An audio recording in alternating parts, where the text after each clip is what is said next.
Does this come down at all or no? No, it's not as unfortunate, but it's a good habit. Yeah.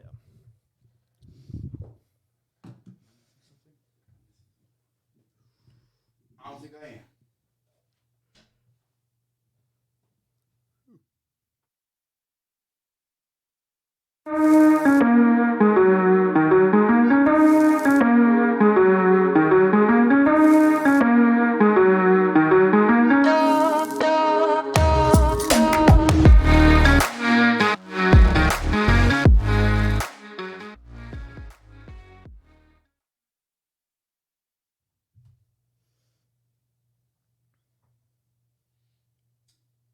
And we're live. Yeah. Just a couple things in the process. Mine, we are sitting a little close, so this will kind of applies a little bit more. Mm-hmm. Just not interrupt as much because your mic will pick up. Yeah, yeah. I got you. Should I move mine like this so it doesn't? Fine. Keep it like that. Okay. However you see fit, brother. Long time in the making, boy. I know. We've said we were gonna do this for like a while now, and we finally got around to doing it. I'm surprised you hit me up and you're like, no, we'll do it. And I was like, because I wasn't expecting anything for a minute. I was like, Why not? I was down to do it, but I just couldn't do it like that late on Friday because it was like 9, 10 a.m.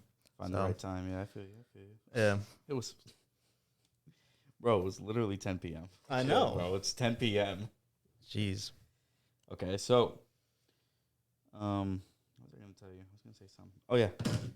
So, just get the ball rolling. Mm-hmm. Everybody, this is Marius. Hey, guys. Marius has been a longtime friend for, what? It's been like 6 years now, I think. 6 or 7 years. I met Marius in our previous job employer, Publix. Yeah. But, yeah, and then Marius was looking for change in his life. Yeah. Motherfucker lost a lot of weight. I did, which, at the time, like, felt pretty good, And, yeah, I'm looking back. I'm looking to get that back now, but. I mean, you shedded a lot of weight, bro. No, I did. How much was it, Dino? It was around like 50, 60 pounds in like 3 months, By far, like, anybody who's ever asked to train, this guy was the easiest to train and to run his diet and everything. Like, anything I said, he did. Yeah. And then he wouldn't, like, if I told him to eat 1,800 calories in a week, he'd eat 1,800 calories in a week. If I told him to be honest and he ate 2,000, he'd tell me he ate 2,000. It was easy. And then some days he'd be like, oh, I just ate 1,700 today because to make up from yesterday. So you're like the easiest. And then we ran a lot of the same shifts. Yep. So, and it was kind of easy to manipulate yours because you were active for 10 hours. Publix is a very active job. It doesn't seem like it if you're walking and you're just chilling, but you're never sitting really unless you're on break. No, exactly. Yeah, like my job now, like I'm literally in a chair like 7-8 hours a day, unless like I literally get up and just walk around. But it's definitely not Publix. Like I'm walking the majority of however long I was there for my shift, and yeah, like that's one trade-off, but obviously Publix is like, I didn't really see myself as like a future there, so I wasn't really gonna like move up or anything like that. So, To be fair, you did try though, like a lot of people do, and it's just they kind of one thing I don't like about Publix is it's a very big hierarchy. Yeah. Yeah. And it's not I'll be honest. It wasn't like so much that like I didn't like, it's not that I did not try. Like I was just, I'm always like the type of person to like try to just do good at whatever job like I'm at, whether it's like Publix or like a different job, I always want to try to like do good. So like it may have seemed like that, but I didn't really ever see you like that though. Like you did everything you were asked to do and more. Yeah. At least when you felt like it. I mean, because anybody knows like you can only do so much and above and beyond until like you see some positive either reinforcement or a reward, meaning like I don't know, you get to pick a day shift you like, or you're the main guy to go to when there's a problem, or a promotion, stuff like that. And if your work goes unnoticed, and you're really trying, which it does happen a lot in Publix, you just you lose that drive for that extra. I'm gonna go out my way. I notice a lot with like jobs like that, when you really put in a lot and they value that what you do, people will go even more above and beyond, and then that's how you get leaders. Yeah, no, exactly. I mean, I was also going to school at the time, so Publix may have been like a backup plan in case like, things like didn't really work out with, schooling and, where I'm at now, which I'm glad it did work out, because I'm like happy where I'm at now. So, yeah, I know a lot of people become happier when they're legally Publix, Yeah. It's very common. And, you wouldn't think much of it because, like, Yeah.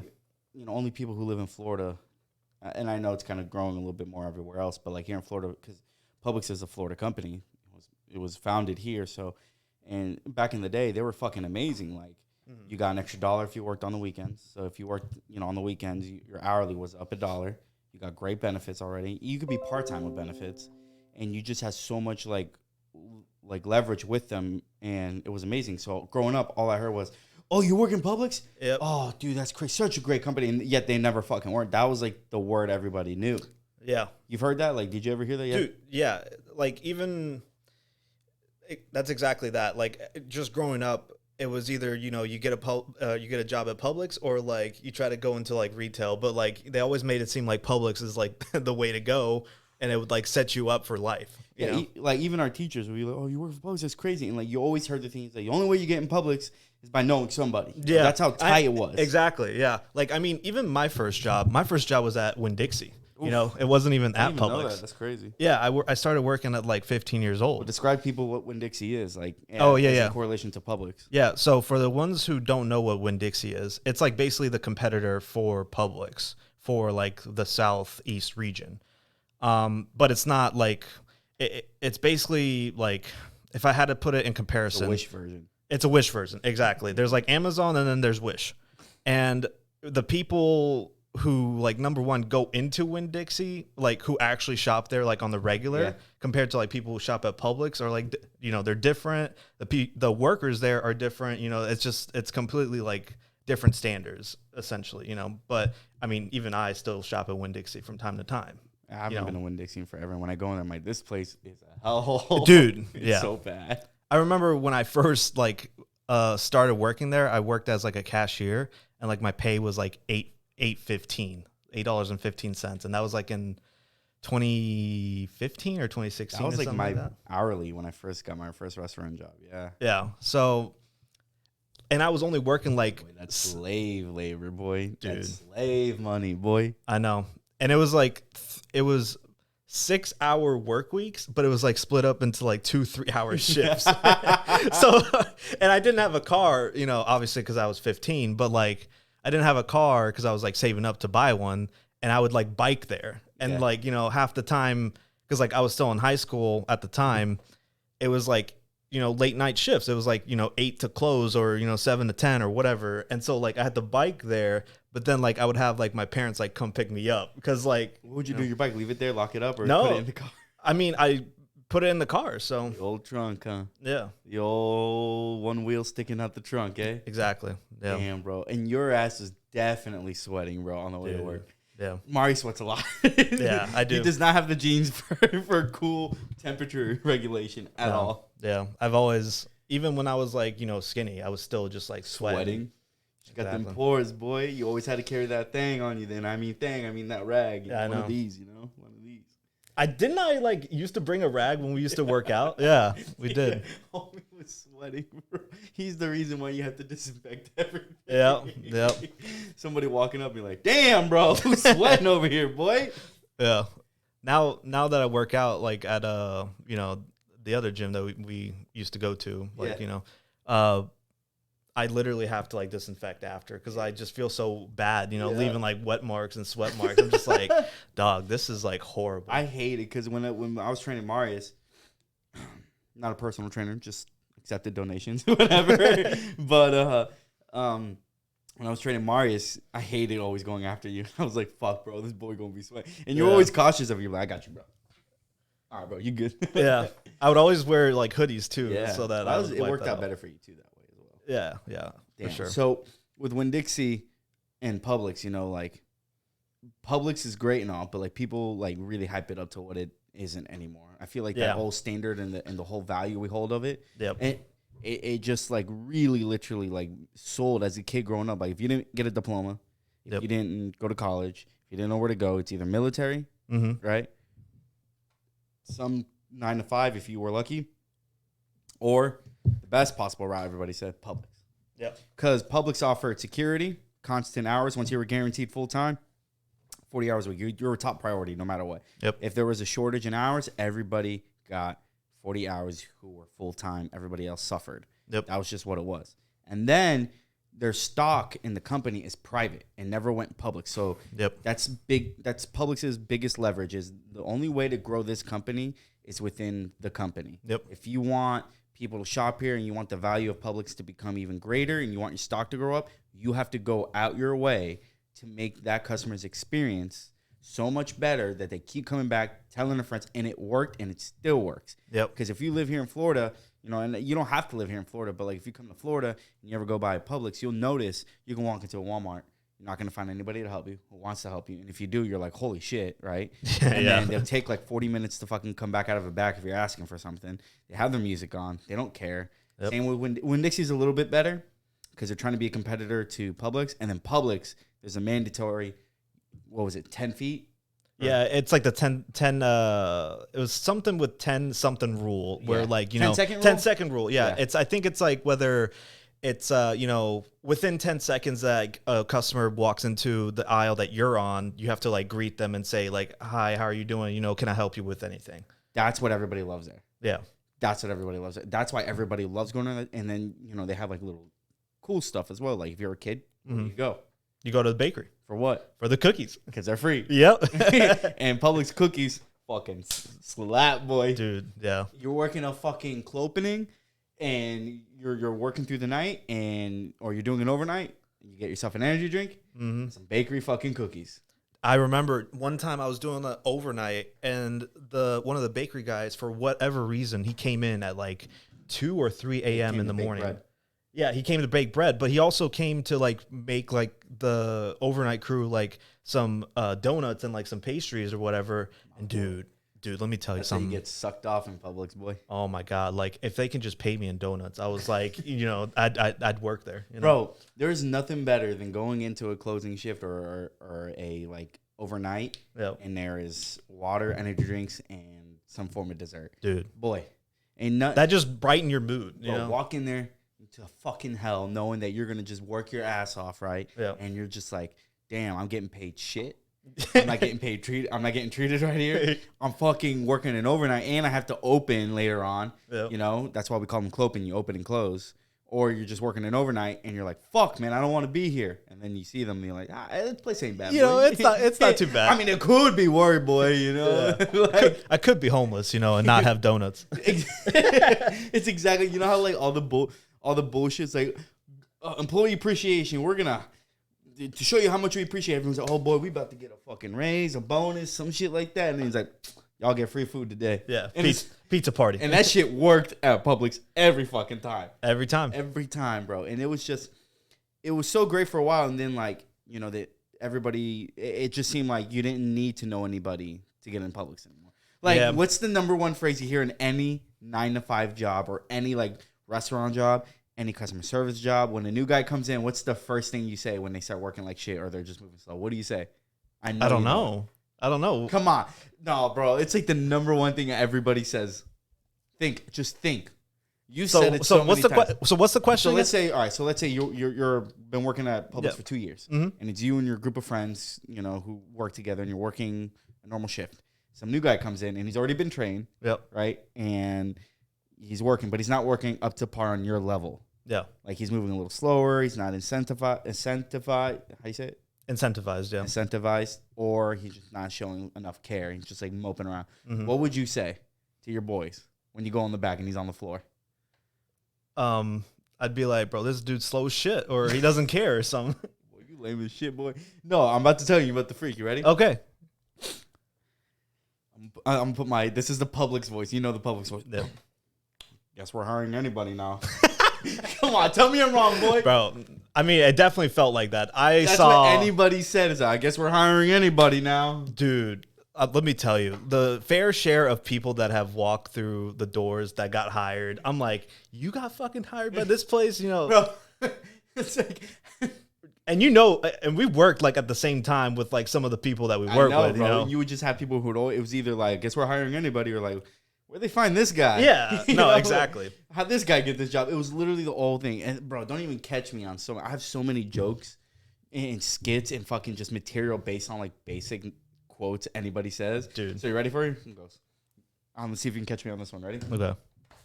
Coming in. You're working a mid shift. I'm coming in to close. So we're crossing our paths. Okay. You're in the back. I come in. You're like drinking your water or whatever. For those who don't know, Publix, you always have to have a gallon of fucking water. Always. No matter what.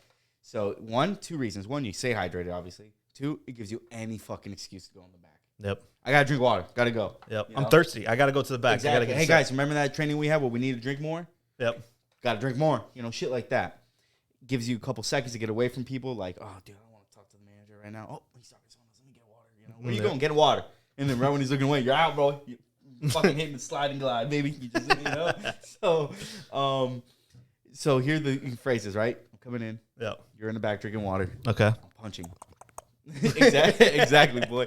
And then this is what I come in, and what would you say to me? Just normally, like I'm punching. You're punching in, right? Yeah. What would you say? I would say, "What's up, John?" I would say, "You ready for it? You're gonna love this. Tell me if you know what I'm gonna reply. You ready? Okay. Just give me your guess. What do you think? I feel like you'd say, "What's fucked up in this bitch?" or something. No. Yeah. If you know me and Marius, like we never said like. This is why I loved like working with people like Marius and like people who are like, I guess you would say not the boomers or anybody like that, because we just had a different sense of humor. We had our own phrases and shit like that. But what would a typical person say? If you say like, "Hey Johnny, what's up? Coming in?" And what would a normal boomer or like a guy who's worked there for 20 fucking years and hates it there? What would he say? Oh, man, it'd probably be like, another day in paradise. Oh shit! Yeah, boy. Boy, hey, boy, when you hear that, that man is ready to check out, boy. Yeah. He's ready to off himself on shift. Boy, he don't give a fuck anymore. If he goes, another day in paradise, boy, that guy has gave up on life. He beats his kids. He's just ready to end it all. Bro, that guy gave up a long time ago. Yeah. Anybody who says that shit, you would just see me go, just turn around, boy. Dude, that was my favorite. I would mimic people saying that. If I heard you say that to a guy, I would be waiting in the back, just waiting to mouth the words, "Another day in paradise."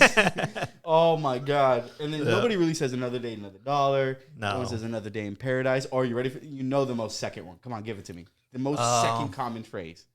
Jeez, I don't know. Come on. I mean, another day. Huh? It starts with an L. The sentence starts with an L. Starts with an L. Starts with an L. Shit.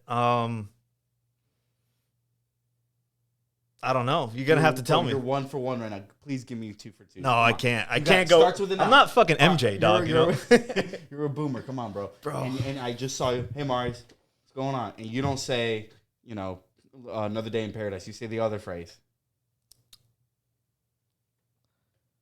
All right, I'll throw a different scenario. So, because the scenarios matter, right? Mm-hmm. Let's say you already say another day in paradise. You already got your one in, right? Okay. You're stocking the shelves. And I finally see you. I haven't seen you all day. I'm like, "Oh, yo, what up, Marius? What are you doing?" And you're just like a boomer. What would you say? Not another day in paradise. You already said. What's the other one? Dude, you got me. I have no idea. You're going to have to tell me. Living the dream. Oh, my God. Boy. Shit. I totally forgot about that. That's the one, boy. Dude, that's like... I would have never thought about that. Yeah, so another day in paradise is a guy who's already gave up on life. Yep. He's accepted he's working there the rest of his life. Hates his fucking wife. Yep. He's so tired of his kids. He's probably cheating on his wife with a girl at work, because if you know Publix, it's a big incest pool. Oh my God, boy. Bro. Hey, you don't think we know? Yeah. You don't think we know? We know. We don't say shit. But we talk about it when we're in close quarters. We definitely know. That's for sure. Bro, when they say living the dream, that man is literally going to pass away from energy drinks some other time. He's like hyped up off of 2 bangs and a Monster. Bro, that's it. Living the dream is it, bro. I used to work with this guy named Bobby in Tallahassee at Publix, right? Mm-hmm. And if you know Tallahassee, it's just a big college campus. Yeah. And I never worked on the college campus Publix because I didn't want to, too much temptation, dog. You know what I'm saying, dog? So I was like, I got to do work, So I went to more of a suburban area where people who couldn't get out of Tallahassee work, you know? Yep. And there's this guy named Bobby, bro. I'll never forget Bobby. I think I've seen him on like your Snapchats, right? Yeah, I used to say, all right, so tell people about my Snapchat when I used to work for Publix. Oh, brother, he would post like some of the funniest things I've ever seen in my life on it's just like random like interactions with like his coworkers, and you just like you watch them and then you're like, bro, how does this man have this much fun working at a Publix? Bro, the number one thing I used to get all the time replying is like, do you ever fucking work? Dude, I would have thought like you're there to be the class clown. Like that was your job title. So one thing about me is if I hate a place I work at or I just strongly dislike it, I'm going to make sure I do all my work. Yeah. If you know me, I've always been promoted the first. I got the second highest raise in the Publix district in Florida as a full-timer, from a part-time to a full-time. The first month I got hired in the Publix, I came from a management position at a restaurant called Boston Market, right? Yeah. And they were like head over heels for me, right? I know fucking Boston Market. Yeah. And R.I.P. Boston Market, bro. That shit's singing, boy. I know. And it's because they didn't hire Johnny back. They didn't. Hey, boy, you know. And they were like, oh, he's managing. And I'm so glad they were going to put me in deli or produce. Oh. And you know what I told them? Dude, I'm glad you said produce. I didn't. Oh, you didn't I say? said put me anywhere. I needed a job. I went from Boston Market to unemployed to construction to Hollister and then to Publix. So I was like, I just need a job that pays good and consistent hours and something I can coast by. Yeah. You know? And they were like, it's only deli or produce. And I was like, you pick. I was giving my honest answer. I just needed a fucking job. I'm so fucking glad. Dude. My boy Ghibli, I call him Ghibli, I'm not going to tell him his name, but Ghibli put me in produce. Because if you go to deli, oh man, dude, that's not even Publix, boy. No, that's like a mini store within the Publix. Bro, that is different rules, dude. A different energy. It's straight depression. Yeah. Okay. And hey, look, you ever notice they put all the brothers and sisters in fucking deli? You ever notice that shit? Or the minorities? Anybody who couldn't speak English, where'd they go? I mean, listen. You may anybody who didn't speak English, where'd they go? You may have some point to that, yeah. Okay, and that just doesn't mean you're foreign. That could just mean you don't know how to talk. You're just too hood. Yeah, you know, boy? I mean, like, hey boy, let me get a bacon egg and tea. You know, and people are like, deli. Put that boy in deli. You're gonna thrive there. So, I'm just so glad I never went there. You know, and I was like, hey, dude, English paid off, ma. You know. So I went to produce, and bro, like, I was just used to like construction and Boston Market where like no one ever helped. I never got a break you got a 10-minute meal break, but you never did. You just eat and work. Yeah. So I never got the hour break that Publix offers. Yep. You never got the open door policy that they offer. Yep. You never got any recognition. So when I went to Publix, like, bro, you guys are bitching about the fucking easiest job in the world. And I still believe that to the day. Like I told, like all my dreams, all my aspirations, everything fails. Yep. I would easily go. I mean, I wouldn't, but like I'd probably go like more like physical therapy or some shit like that. But if I had to choose between a 9 to 5 or Publix all day. That shit's easy. That shit's cake. It's so easy. If you have good work ethic and good communication skills, that's it. As long as you just have good work ethic, you can move up so fast. But if you don't have good communication skills, you can learn through people working with them because you get so much customer interaction, right? And you have to because it's part of your job. You have to talk to customers, right? And but even if you don't have work ethic, if you got good communication skills, dude, you can fake it till you make it, baby. Dude, 100%. That's like the job that I got right after college, right after Publix. They literally hired me because I had Publix on my resume and because I was able to like be a good communicator during my interview. And that's literally what they told me. They were like, yeah, I mean, we love hiring people from Publix because, you know, number one, they have good customer service and they can communicate to each other very well. That's like one of the biggest things at the job that I was working at the time. You know, that's what I did like every single day. I didn't know that. That's crazy, bro. Yeah. So, wow. I mean, even though that job was like pretty shitty. Did something right. I mean, yeah, they definitely did something right. And some of the benefits that they have too, like the tuition reimbursement. Like I was able to like use that because I went to college for a marketing major. So they were able to reimburse me for, you know, paying for my, you know, my major and everything like that. So hell yeah, boy. That's what's up. Yeah. So I was, I just hustled. My communication skills weren't really there. Like I'm a good bully. If you know Johnny, I can literally talk to anybody, and everybody. And I will tell you the most amount of lies and make you believe like it's real. Like, yeah, I'll tell you like you're a good salesman. You could have been in sales. Like, I'll give you an example. Like, all right, you're looking at the produce wall, right? And you see like a turmeric juice, and you're like, hey, what is that? Just ask me that. Hey, what's that right there? Oh, that's a probiotic turmeric juice. and then you would say, What's probiotic tumor juice? Glad you asked. Probiotic. He does that shit so much. He's like, glad you asked, and then he goes right into it. I'll be like, your stomach's gonna take it. It's great for the gut health. It's good. Listen, my daughter, she's dying. Okay. And I've been giving her this since 03. And they'll be like, wait, how old are you? I'm like, don't worry about that. That's not what matters right now, okay? You know, Mexican shit. You wouldn't understand. And you know, the Me Too culture and everything, and the sensitivity. Like, sorry, you know? So I'd be like, thank you. And I'd be like, you know, and she dying, so I had to help her with her arthritis, you know? And I had to help her with her slumpness. And she kind of not feeling. She's sick a lot. Started giving that. Boom, riding bike tomorrow. They'd be like, give me that shit. Boy, riding a bike tomorrow. Boy, I'd be like, she pedaling away to fucking heaven herself. You know what I'm saying? Boy, like, she ain't going nowhere, boy. Oh, my God. But yeah, so I would just bullshit anything. Obviously, it's extreme, but I would literally sell anything. I remember one day I was in line for like the promotion of full time. And my store manager, one of my second best store manager I've ever had, her name was Callie. Shout out to Callie. And she was just sitting there, and I didn't even know she was watching. If managers can watch you, they'll watch you. So they were watching me. She's a store manager, and the store manager is like everything. Everything gets approved by the store manager. You know this. Like, you want to raise, your manager in your department can't just say okay. They have to go to store manager. Store manager. Yep. And even if they go to the assistant store manager, and the store manager's on vacation, the assistant store manager can't even make that decision. He has to go, I gotta wait till she comes back from vacation. Like, boy, he's gonna get foreclosed on next week. He needs this money. So, hey, about that time, boy. I know. You know, like, oh, we got to bend the back. You know, like some bullshit like that. So she saw me talking to this customer, and I was literally selling some probiotic drink to her. And I explained it to her and her daughter and everything. Yep. And they didn't even buy it, bro. They didn't even fucking buy it. And they're like, wow, I really appreciate you explaining. I said, yeah, no worries. I get paid to do this, you know? Johnny good with the old ladies. So she comes up and she goes, great job, John. Yeah. If you give me John, that means I'm working, you know? That's my slave name at my corporate job, you know? Like, John. And I'm like, okay, you know? And so next thing you know, I got promoted. I got back on track. I got second highest raise. I think the one who beat me was an actual management raise from management to store manager. So I became, so that means like a grocery manager to assistant store manager. I went from, I think my raise was $1.85.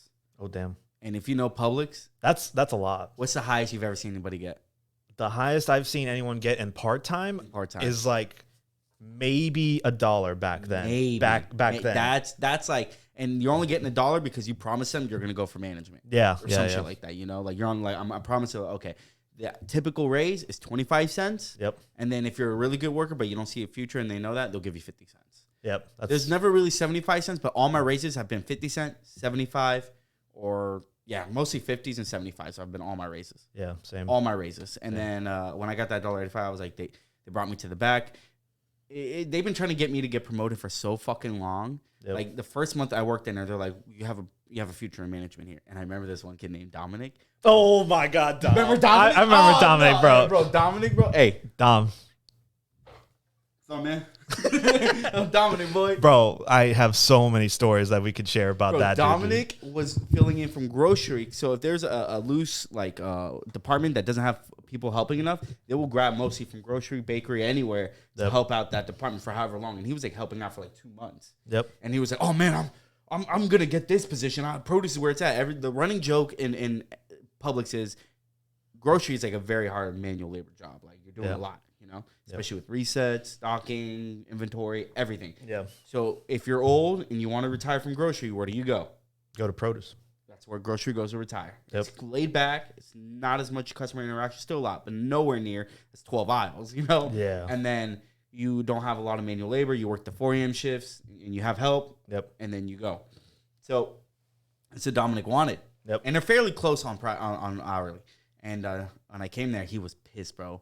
Given the same where they hired this guy. Next thing you know, bro, I'm fucking killing it. I'm closing by myself on the second day, which you're not supposed to do. Yep. And they're like, why does this department look better than any other department? and it's like, this kid's only worked here 2 days. Dominic, you haven't even been able to do this. Oh, and you know, man. And they're like all amazed. My manager pulls me. He's like, hey, Joe Fino. He was like, John. Yeah. Joe Fino was my favorite manager ever. That's who's number one. He would pull me aside. He knew the bullshit Publix was, and he wouldn't even fucking care. He would come up to me, bro, and he'd be like this. He'd pull up his pants and be like, big man came in today. I'd be like, who's big man? He goes, store manager. I was like, yeah. And he goes, hey, you like respect what you did. And I'd be like, yeah. And he goes, yeah. Trying to make me look bad? And I was like, no. And he goes, all right. Well, don't get on your knees. Oh! Yeah, bro, Joe was funny as shit, boy. And anyways, so my second day, I closed better. Dominic's pissed. Everyone's coming to me, and they're like, how'd you do that? I'm like, guys, you told me in job description, make sure everything is fronted, meaning everything's pulled up front, looks full. Yeah. And everything's leveled, and everything looks organized in straight rows and everything. I was like, guys, that's like day one training of 8-year-old Mexican child labor. Yeah. I've been doing this since 8 years old. I've literally been tidying up my whole life as a fucking, like, a normal habit. Like, walk by, I'll tidy up. That shit was so easy. Yep. And they were like, oh, you're going to get promoted. I'm like, man, I'm going to fucking make it, boy. Yeah. You know, so I got, Ghibli pulls up to me, and he's like, hey, man, you got a future here, boy. I'll put you on the fast track. When they say fast track, they mean fast track. Yeah. I was like, all right. I was like, thanks, Gib. Shook his hand, wore my nice shirt, my tie, everything, you know, did it. And then they were like, you want to go full-time? And about 3, I always say, when you get in a new job, always give it 3 months because you'll figure out who people are, who the people you work with, and the company. Yep. And I was like, fuck this company in 3 months. I was like, I'm still gonna work harder than all of you. It's really easy, first of all. Yep. And 2, if I work harder than all of you guys, I'm gonna get first priority on hour shifts because I was working 38 hours a week, not 40. And it's mandatory to work no more than 35 as a part-timer. And if you work more than 35, more than 3 weeks in a row, you are legally by them to be transitioned into full-time. So what they would do is they would make me 38 hours a week. And then the last week I worked like 2 hours. Oh, you motherfuckers. Oh, bro, they know how to do it. So, but like, I got top pick. I was cool. I was living with my parents, you know? Yeah. I mean, like, we still struggling, but like, I wasn't. Like, I'm good. I got my bills paid. And I would just sit there, like, you know, my mom was like, we got no money for the roof. We got no money for groceries this week. And I'm just sitting there eating my zebra because, like, damn, that's tough. Hey, I'm just built different, Ma. Like, where'd you get them zebra kids? Don't worry about it, Ma. You know, we don't have enough money for groceries this week. Your sisters are hungry. Sucks for them. Yeah, I just turn around. Damn, I'm kidding, bro. Couldn't be me. I'm playing, bro. I know. I always chipped in. I always went grocery shopping for them or anything they needed. Yeah, and I remember Dominic was pissed. He literally pulled me aside and he was like, "Not gonna lie, man, I was pretty upset that you got the job, and I had to say, but you know, I'll be here soon." I was like, "No, you ain't, dude." He actually is a manager now. Yeah, he's a manager now. Yes, they are hiring anybody. I guess so. But I mean, Dominic was the most laziest guy we've ever worked with, dude. And they gave him every opportunity. It's like they weren't recognizing him. Like, they gave him every opportunity. They sat him down like, hey, if you do good for a fucking week straight, we'll put you on the list. Yep. He would fuck up the first day, bro. Bro, remember when he broke? Oh man. Before I say like that story, I mean, listen. He was like an okay dude. Like, you know, he was like, his heart was in the right place of like, you know, what he wanted to do and everything. Yeah. But man, like, boy was stupid. Man, Jesus Christ. There's just some stupid people in this world. And let me tell you, he one of them, boy. Like, you see him like, we got one right here. Dude, yeah. But all right, so to put into perspective how stupid this guy is, like, he's pretty dumb. But like, I remember one day he was like asked to like hold on to like some paper boxes, or you know, like the boxes that, you know, just, you know, cardboard boxes, for like some boxes for someone to move. Exactly. So, you know, we have a baler that we usually put the boxes in to get like, you know, crushed and everything. And so he put the note next to the baler to like keep some big boxes like to the side, right? But you want to know how he spelled out paper boxes, bro? I think I've told you this before, bro. Man spelled it out Papper. Right? Hold on. I'm not done. Booxes. So that shit said Papper Bookses. And I was like, who the fuck wrote this, bro? And then I go around asking, I'm like, bro, and I'm going around asking, I'm like, who the fuck wrote the note on the baler? And they were like, bro, come on, who else could it have been? So I go up to Dom, right? I go up to Dominic. Everybody knew. Everyone knew, bro. Everyone knew. And so I go up to Dom.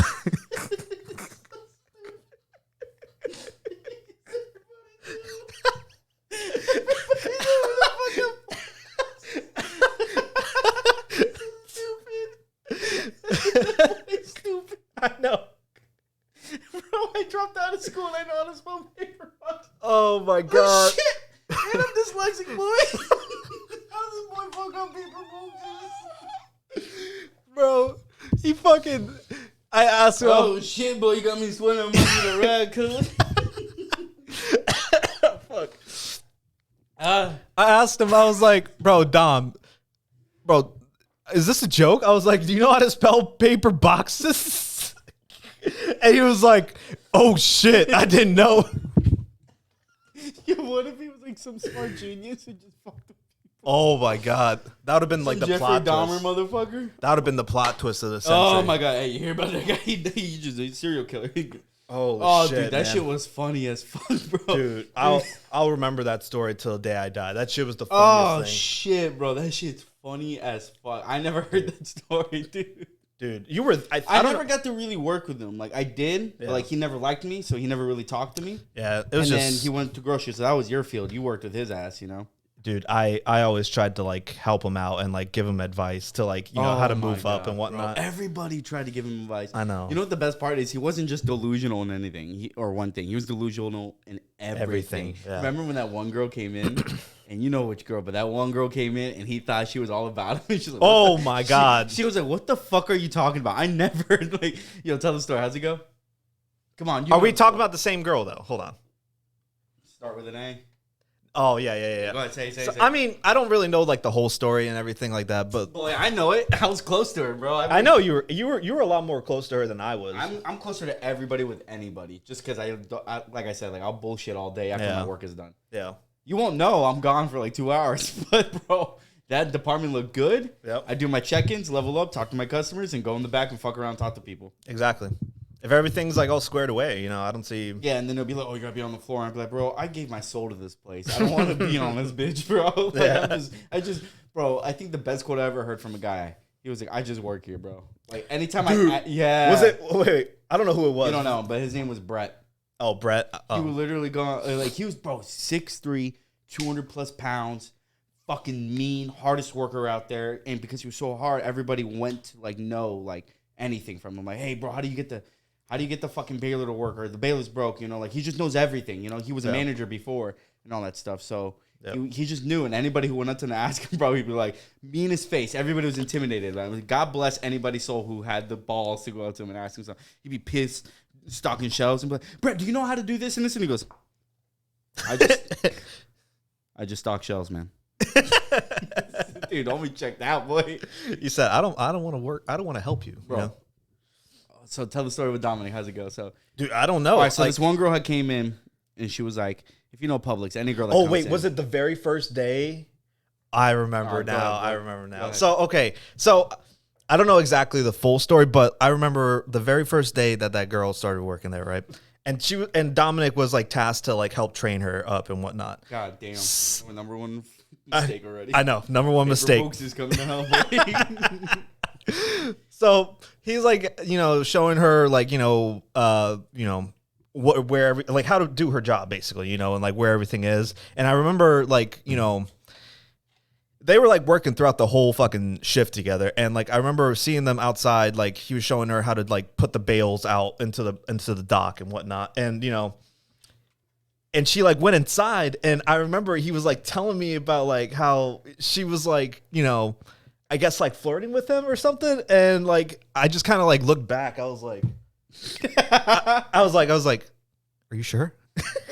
Cause I was like, this dude will like take anything to like, you know, mean something more than it's not, you know? Yeah, 1 extra second on eye contact. She wants my dick. Yeah, exactly. And I was just like, are you sure? Like, I think the one thing that made it hard for everybody to kind of realize is she's a very touchy person. Yeah. So she would go up to you and be like, hey, can you help me with this? And you're like, what the fuck? I can't get up. I got a half a chub right now. I can't do this shit right now. Like if a new girl came in or there was like, God forbid, a fucking like, the only way I can explain it better, right? Is you could work with fives all day. Yep. But the longer you spend with them, those fives start slowly turning into 10. Yep. You know, it's in the military, they call those desert queens. You're out. You know what I mean, boy? Yeah. You're in the military, you're out, right? And you're sitting there and you're like on deployment and there's like some butch ass women out there. And hey, we love butch women. Like no, you know, like no disrespect. You know, God just didn't give it to you. You know? So I mean, God didn't give me the best dick in the world, but here I am. You know? Exactly. We got what we got, you know? Yeah. So we play with the cards we're dealt with. That's just what it is, boy, you know? So I'm sitting there, and well, I totally forgot what I was talking about. What was I saying? You're saying about how the girl is like, like super touchy whenever she like, went up to you and asked like for something. Oh yeah. So anyways, yeah. So like in the military, you those butch women turn into desert queens. Yeah. Because that's all you see, and they become hotter. The Yeah. more you get. I mean, for the most part, like think about it. The grocery clerk was mostly guys. So like if there's like one girl in there, that's just gonna be not the first store 1322, because 1322. You remember Theo? Yeah, I remember. I still talk to Theo. He's hopping on the pod, but like, dude, one of the funniest guys I've ever met in my life. I told him like, listen, bro, I'm getting into stand-up comedy. I'm doing these things. You should too. I've been telling him before I even was interested. I was like, bro, you need to do this. Like, your ability to riff, just make jokes is by far unparalleled to anybody I've ever seen. Like, it's unreal. And he was just so fucking funny, bro. He was so fucking funny. But so I've lost train of thought again. Damn. Hey, boy. Fuck, I lost my train of thought. What were you talking about first? We were talking about how Dom was like saying the girl was like feeling him and whatnot. Yeah, anyways, he she just touched him, and she just did shit like that, you know? And like, I knew the first day I saw her. Yeah. You know, I was like, oh, she's one of these girls, you know? Like, yeah. Like, you know, like a lot of people are going to get a lot of mixed signals from her. And yeah. To be fair, the girl was a freak. Like, I mean, she was a freak. There's, like, everybody knows when you work like a normal 9 to 5 or any like Publix job or customer service job, mostly in restaurants and like stores. At the end of your shift, of a closing shift, everybody kind of hangs out. Yep. At the parking lot, in the car, you kind of just de-stress, you talk bullshit, you smoke a ciggy or two, you take a quick bump, whatever you got to do, You're just in the back, like, weren't you at take a quick I'm right here, dog. Like, what we talking about? You're like, don't worry, bro. He's clopening. Don't worry, bro. So, we were chilling one day, and bro, I was like maybe 19. I just turned 19. Yeah. And You weren't that young when... I was very young, bro. Really? Yeah. I thought you were like at least like 20 or 21. I just turned 19. I could have been 20, but like it was either one of those. I was so young, bro. And because we're like 4 years apart or so. Hey, don't at me like that, bro. And we were sitting in the back of my car. I didn't say you were older. We were checking up. We were just de-stressing. We're just, checking each other's vibes, talking. It was me, Alex Mora, her, and a couple other people. And your boy at the time was going to Tallahassee and, doing a little thing with a music career. Yep. And it just, she knew what I was doing. And she went up to me, right? And she was like, Alex, so you going this weekend to Tallahassee? So yeah, I'm going to Tallahassee, do my thing, whatever, yada, yada. And she goes up to me, she goes, oh, that's so fucking hot. And I've been telling Alex, like, bro, I think this girl's into me, whatever. And he was like, bro, she's into everybody. It's like, no. I understand what you're saying. I know that. Mm-hmm. But I know she's into me. Yeah. And he was like, no. And like, I was like, all right, whatever. The only reason why I tell him that is I'm like, bro, don't let her come close to me. If you have any questions from grocery, because what you would do is you would send the person, be like, hey, do we have any more back? I don't know, ask John. Yeah. Like, I'll be like, yo, don't ask me shit. If you got a question and someone asks you, just go back there. Don't send her my way. So he never did that. And he'd be like, why? I'm like, bro, she's into me. And I don't want to get stuck like that, And she never believed me. And then that night, she goes, oh, that's so fucking hot. And like, he just like, I remember he's like eating his shit, smoking tea. He's like, and I looked at him. I was like, and then I was like, and I'm like dodging her, I'm like, what's that thing? I'm like, it's hot, Yeah. Whatever, I'm just trying to make it, And, she's like, no. I swear to God, Marius. She goes, I fucking love that. It's so hot. She does that shit to me, bro. And I'm like, and Alex is like, I see Alex go, he just walks away. He's like, to him, he's like, my boy about to get laid and let me leave, Yeah. As he's leaving, there's this homeless guy, because, Park, I remember this. Homeless guy comes up, and he has a bag. And, bro, I'm in a mix of emotions. If you know Johnny, he always keep that thing on him. Yeah. He's well-trained. He knows how to fight. He does everything. Like, he's cool with it. Yep. But I was young. I wasn't well-equipped for this. I wasn't at that level yet. Yep. And I just didn't know, like, self-awareness on that level, kind of, for, like, threats and stuff. And I was very comfortable. I was getting hit on. So it was just different. There's so many things going on at once, bro. And this guy comes up, and, bro, I'm not shitting you now. Like, he walks up. Everyone's, like, looking at him. And he has a plastic bag homeless guy. Like, oh, it's a fucking bum. I'll just tell him to fuck off if he gets too close. Dude gets, like, this close, right? And I look at him, and I was like, I was like, hey, Playboy, back it up a little bit. And like he sees me and then he like looks away in my eye. He's gonna walk away, bro. He gets like this close to her, bro, like this. And I'm like, shit. And I'm like, and I can clearly tell like she's uncomfortable. So I'm about to get in there. I'm like, bro, fuck off, you know. But like, I honestly waited way too long. Yeah. But good thing I didn't because the dude's other hand was in the plastic bag, and I was like, yo, that dude's got a knife in his fucking bag holding. And I was like, damn. Yeah. Needless to say, I didn't start talking to anybody anymore after closing shifts like that. Yeah, boy. I'm going home. Yeah, I'm done. But yeah, man, the Publix is a fucking trip, dude. What a fucking trip. Yeah. The amount of stuff, like, guys, he's not fucking lying. I probably have like 20 minutes worth of 10-second Snapchat. This is before Snapchat allowed you to record more than 10 seconds. Yeah, yeah. Like, this is OG Snap. I have 20 minutes of 10-second videos of me fucking with people. Yep. And I'm like, one day I'm gonna release them, bro. I didn't fucking care. And I was like everybody got someone like, what do you do? Like you don't do anything, my boy. Look at my department. Yeah. We just passed grade inspection. Your boy did. Yep. You know, who got the highest rates? Your boy did. Yep. I would just fucking hype up everybody. And I would just like, bro, Publix is so crazy. It was like some of the most best times I've ever had and some of the worst time. Oh, man. Bro, I remember, bro, one thing I always hated about Publix is it's a fucking legit incest pool. That it is, yeah. Like you work with these people for like if you're it's usually the full timers. The part timers really, because they're not there a lot, so they don't really get stuck into that lifestyle. Yeah. But like if you're a full timer, you're spending 10-hour shifts, sometimes even 15-hour shifts with the same people every day, and you're just and God forbid there's fucking overtime allowed. So now everybody's working around each other. Yep. And now you're like, and like 6 hours of that fucking shift is just like closing half the time. So you're like talking to people. Yep. And the next thing you know, the girl in the deli who you were making fun of because she's a sister, you know, now her Jamaican accent seems to be fucking hollow all of a sudden. You know? Yeah. Like, give me that long dick, John. You know, like, bro, like, always Jamaicans in deli, right? I swear to God. And they make the best fucking sandwiches, boy. Yeah. Bro, any minority that makes you go to Publix, you do not want your sub being made by some old white lady. Trust me, you don't, because they take the longest. Yep. It'll be clean, but it'll take the longest. It'll take a minute. It'll take a hot minute, boy. And you definitely don't want the guy who's got bad hygiene, who's got like pimples on his face and shit like that. Why the fuck did we hire this guy to be the face of deli, making people's meats when he's got a fucking crater on his face about to fucking pop onto my fucking mixed mayo? So I'm not gonna know what's mayo anymore. Like, bro, it's about to get crazy. Get that boy out of here, bro. Like, get that boy out of here. Yeah. So they can't discriminate though. They can't. And so, you know, if you get any minority, the Mexicans or the fucking Jamaicans, oh my God, they know real struggle. They know real struggle. I'll be like, hey, can I get this before your boy was vegan, can I get a turkey sub? And he'll be like, okay, John, I give you extra meat. I'll be like, no, I can't afford it. She goes, who said anything about paying, John? Dude. Goes, you work here, don't you? Goes, well, damn right. And she'd be like, well, you get extra meat. I know they ain't paying you good, John. And I'll be like, thank you, bro. She'd be like, I'll give you the boar's head. Dude. Bro, you either get Publix meat or boar's head.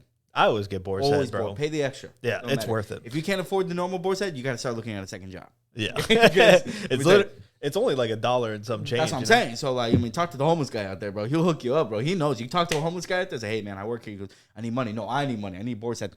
Okay, gotcha. Yeah, bro, take my last 50 cents. Bro, they know. So, she would just fucking lay double layer at me. I'm like, Dad. I understood real quick. And I'd be like, hey, dude, I'm going to go and break in 15 minutes. I don't want to stay in line for 15 minutes and waste my break on getting a sandwich. By the time I get to the back room, pay for it and everything, I have 15 minutes left on my break. I don't want that. And they'd be like, don't worry, John. I make it ahead of time. You want me to put an online order? No. Do I look stupid to you, John? I remember everything. Tell me what you want. And they'll be like, all right. And they'll judge the fuck out of you, too, when you're telling them. Yeah. Like, let me get a turkey sub. Okay. Extra meat. You know it, baby. All right. Let me get some mayo. Mayo? What are you? A white boy? And like, what? He goes, you get the mustard and Chipotle. And I'm like, okay. Okay. I have an allergy. It doesn't fucking matter. Like, all right. Like, okay. Bro, they don't fucking care, bro. If you can get a minority to make your sub, you have the best sub. Bro, and like what you were just saying right there, like with the double meat and whatnot, they'll hook you up. If you work at Publix, like in grocery or customer service, and you're cool with one of them in the deli, and they're like making your sub, or you're getting like some hot case chicken tenders or whatever, bro. Not calling anyone out. I'll get watery right now, bro. Huh? I know. Damn, but I'm just on fire, bro. I haven't had lunch yet, so.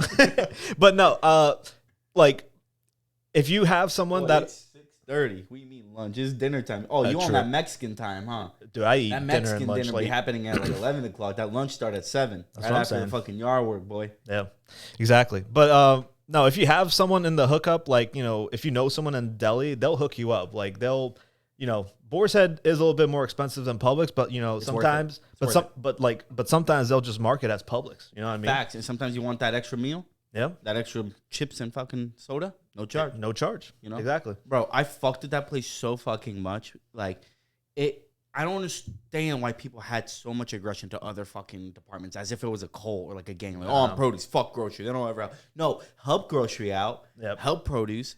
Help deli. Whatever you can, even if it's just as far as like, oh, you ran out of bread. It's in the bakery. You're busy. Let me grab it for you. Yep. You know, shit like that. They will remember and hook you up. And Yep. you do the same thing to them. Yep. Like, hey man, I gotta. That Chipotle it's hit me. I got the shits. I got to go to the bathroom. Can you watch my department? Okay. You know? Like, it's always a Jamaican girl. Always a Jamaican, bro. They know, bro. So always be friends to other people in departments because it helps, bro. A lot. Like, a lot. When you need food, when you need an extra hand. Even if you just, like, want to bullshit with somebody, you know? Like, hey, I need to step in the cooler. I'm sweating. It's the coldest cooler. Hop in there. All right, cool. Like, I want chicken tenders for lunch. I'll let you know when the fresh batch comes out. Like, boy, that's what you want. Exactly. Make friends with them. And that goes, like, you know, to other, like, places as well, not just Publix. Like, 100%. but, like, even, like, my job now, like, you know, we have all different types of, like, business units and departments and things like that.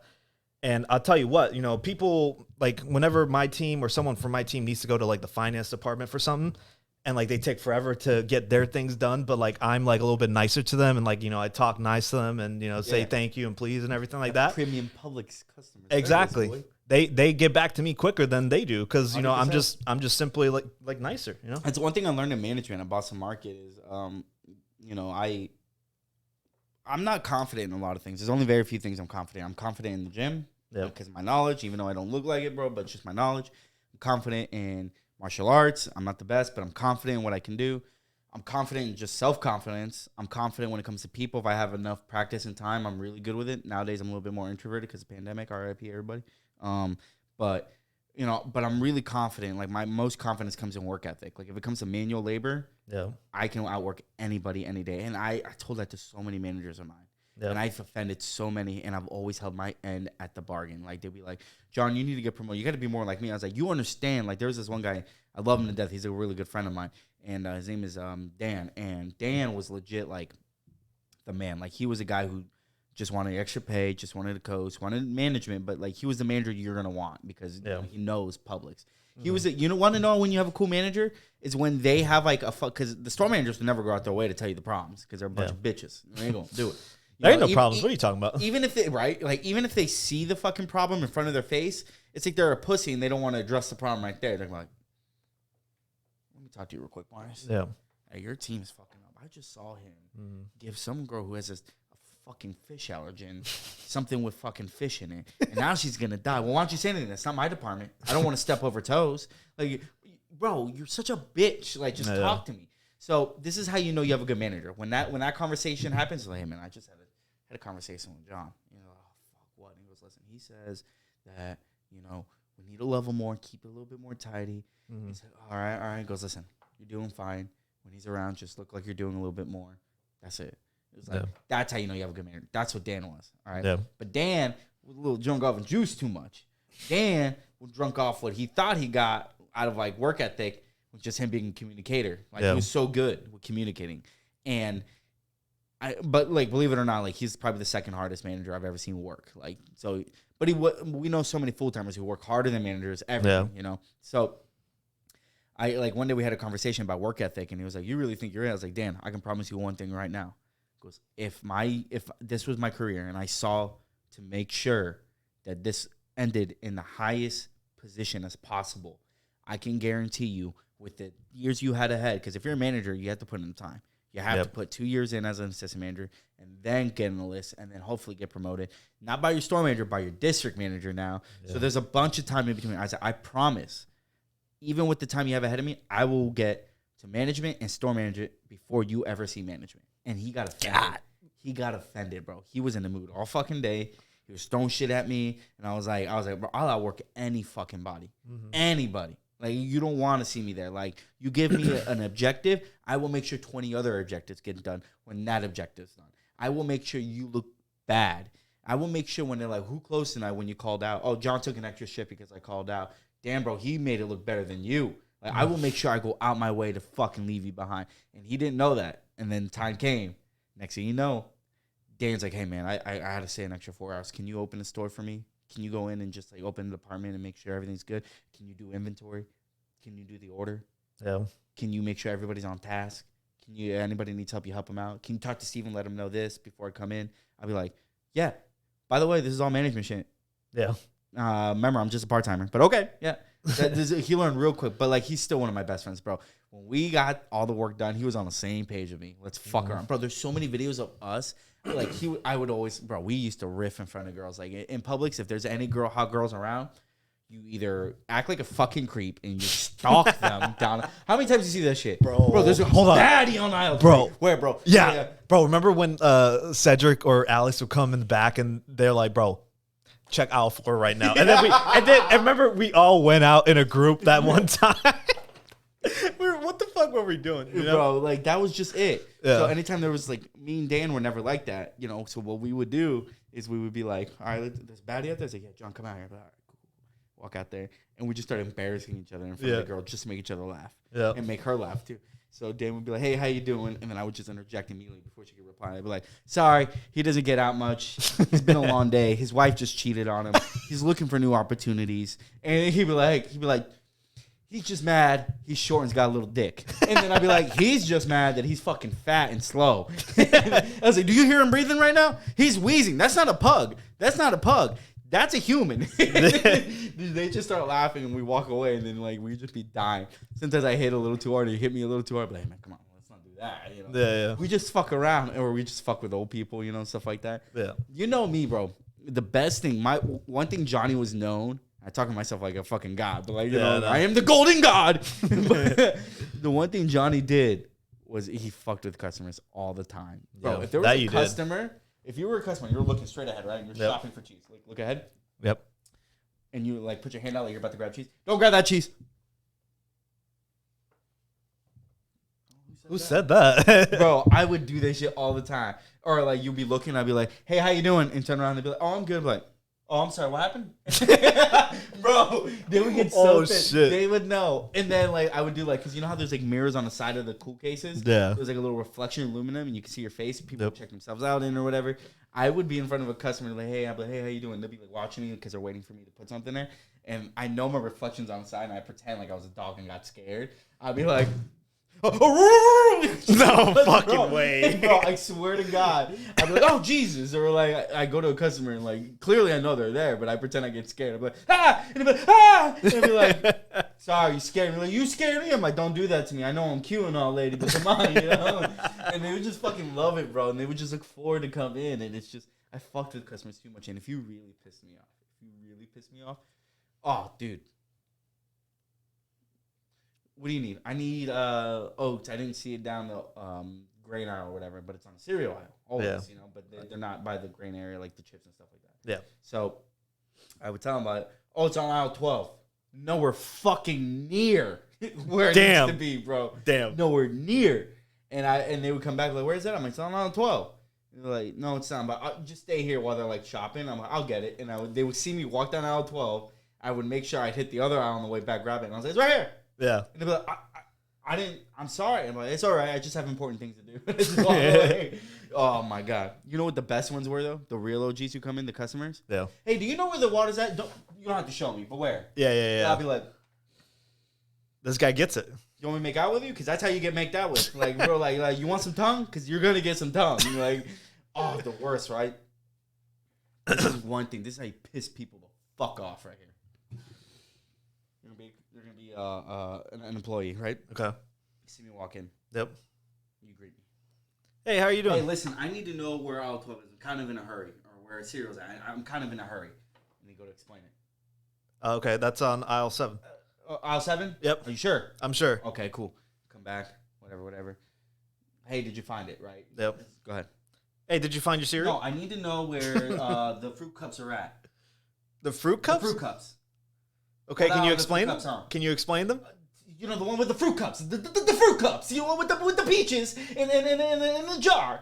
That sounds like it's on in the produce aisle. It's in Are you sure? Yeah. In produce? Okay, Jesus Christ. Fruit cups there, but they couldn't describe it to you. Like, you were asking them to describe it, right? But then we have other jars of fruit anywhere else that's dry, but they're thinking of the cold ones, and they grab this. This is not what I wanted. Yeah. You're like, well, it's a fucking fruit cup. Yeah. This is not what I wanted. Well, if you fucking explained it without rushing me, I would have been able to. Dude, those people. I'd be like, oh, it's in the back. Okay, I'll get it real quick. Take 20 minutes. God. Sorry, we're all out. You know, like, yeah. Say, John, we have it. No, we don't have it. No. We're telling this person we do not have it. And 9 times out of 10, if you are a nice customer and the employee goes back there and they checked and it's quick. Okay, let me explain something. Just a little, this is a skit of mine. I'm not going to give too much. But, like, if you go out and you ask for something that's not on a shelf and you ask nicely and the guy's out there and he goes in and he comes out real quick and he says no. And I know where you come and how you feel that we lied. We're not lying. Yeah, no. Those are the guys who know where everything's at and they know where to walk and do it efficiently and fast. All right, I want to know. I got shit to do. No, it's not here. Boom. Yep. Quick, easy, done. If it's organized, like, you know, it'll be like plain as day. Like, it'll be there if it's there. And most of them know what we have on inventory because we have to keep track of everything. Yeah. You know? So the only time where there's an exception where, like, if they come out too quick, if it's in the freezer aisle. Yeah. That's it. Because the freezer's always fucking packed and everything's messy unless inventory just happened, right? Yeah. So there's that. Now, if you ask for that and you ask for it rudely and the guy goes back there and he's taking forever, trust me, he does not have your best interest in mind. Yeah. The product is probably there and he's fucking with you. Yeah. So, unless he's, like, actually trying to find it and he just doesn't know where to look. Yeah. You know, but for the most part, everybody knows where to look. Everyone knows where to look, so. Bro, I fucked with people so many times. Yeah. I fucked with people. There was this kid, remember I told you Bobby? Yeah. Oh, bro. Bobby was a trip, bro. And I knew something was off. I knew something was off with Bobby. And then I learned homie was schizophrenic. Oh, shit. Bro, homie always came. Homie wanted, God damn, Bobby, I miss you. Bobby wanted to be in the military so fucking bad. Uh-huh. So fucking bad. He came into the 9s in military boots, military backpack, military canteens. Dude was ready for war in public, bro. Dude was ready. And he just came in. Always showed up like 30 minutes early to get ready. Yep. Put on his shit. Talk to everybody. Get his drink. And go. If you know anything about work, once you clock in, that's when you get your drink. You're getting paid to get your drink. Now, if you're trying to get promoted, don't do that. Get your shit before, show up early. They'll see it, and then you won't look bad. But if you don't care about the job, you're just coasting, get your water when you clock in. Yep. That's what I did. I clocked in, like, at least, like, you know, because there's, like, a 5-minute window. Like, you can clock in early or, like, clock in late after, like, say, if you were supposed to work at 4, you clock in at, like, 4:05, you'll still be, like, on time. Yeah. So that's why nobody really cared if you were, like, if you got there at 4, right? You clocked in and you got your water because everyone gives you, like, that 5-minute leeway because they're like, oh, because then they don't see you. They're like, oh, he's running a little late. You still got 5 minutes to make it on time. And then, but if you came in at 4 and ready and they were like, hey, man, glad you're here, you can't get water. Exactly. You just got your whole day is ruined because, you know, for the most part, you're planning to get your fucking water or your energy drink. Like, there's a whole thing when you get right after you clock in. You're clocked in. You're getting water right now. It's like, mind you, I'm getting water because I'm dealing with this fucking bitch of a place here. Like, I need to stay hydrated before I lose my shit. Okay. That caffeine. That cooler you want me to work? Yeah, that shit ain't gonna clean itself, Jerry. I know your fucking ass ain't gonna do it. Your wife is mad because she caught you cheating with the assistant store manager. So don't even give me shit, Jerry. Let me get my goddamn energy drink. Jesus Christ, bro. Like, all right. God damn. Fuck off, Jerry. Fuck off. Dude, so Bobby would always come in, bro, and he would just be ready, and I fuck with Bobby. I teach him all the lingo. Like, que pasa, güey? And he'd be like, what's that mean? I'm like, bro, let me teach you. Or at the time I was listening to 6ix9ine. He goes, what does gooba mean? I'd be like, gooba. I was like, well, Bobby, I have so many videos of him just vaping and just, like, dancing and shit. I used to fuck with him, too. I used to be like, once I figured out he had schizophrenia, bro, that was downhill. Yeah. I'm a pro with that shit. Yeah. My grandma used to have it. I love my grandma. Mm-hmm. I love my grandma. And this may come off me to people, but I used to fuck with my grandma. And the only reason why I fucked with her is because I don't care what you say. If you can take care of somebody who's got schizophrenic, my grandma was schizophrenic, bipolar, diabetic, Alzheimer's. Oh, damn. Okay, so she had all the memory shit. Yeah. And then if you know anything about the previous generation, they're a little racist. Yeah. They're a little mean. Yep. They're a little homophobic. Yep. So, bro, anytime we took her out to walk, because we always took her out to walk, around the block, and if we like saw a plane, bro, look at that plane. She smacked the fucking shit out of your hand, and in Spanish, she would say, "Don't ever point to God. It's disrespectful." And drop the hard F-A-G-G-O-T word. Oh wow. In Spanish, and I'd be like, "God damn, grandma." Jeez. I was like, "I'm gonna fuck with you tonight. My grandma tried choking me, throwing me downstairs, like everything. Oh man. So I fucked with her. I'd be like, I go about her. I'd be like, she'd have like, she'd have to take medication, right? Yeah. And so I just tell her, she take the medication. I whisper to her, "Hey, they're trying to kill you." Those are drugs that are. She's literally trying. So she's not awake. She thinks she's hearing voices, and then she would come up, and then like a nurse or somebody would come in to check in on her like a week later, and I we give her like Tic Tacs or something like that. Yeah. And I'd be like, "These are the drugs. Show them. Prove it." And she'd be like, "Go pull them. They're trying to kill me. Oh, they're trying to kill God. me." I'd be like, "Don't listen to her. Yeah, She just tried to throw me down the stairs. She kicked me in the face when I was picking up her fucking shoes. She pulled my hair earlier because she thought I was my fucking mom, and she hates my mom apparently, And she'd be like, and she'd be like, "They're trying to kill me." And I'd be like, "You see, look." And they grab it.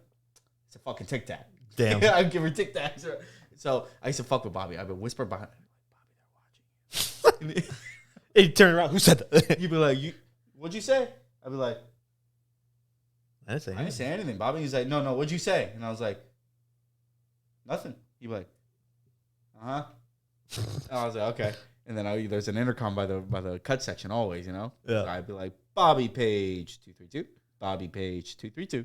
And you like that. I know. Little PTSD came through. I saw it in your face. It's crazy. Yeah.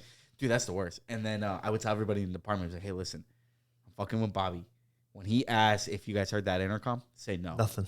Yeah, say no. So he'd be like, "Hey," I'd be like, "Hey, man, just want to let you know the government's tapping in on your phones right now. By the way, your car top is ripped. Hang up."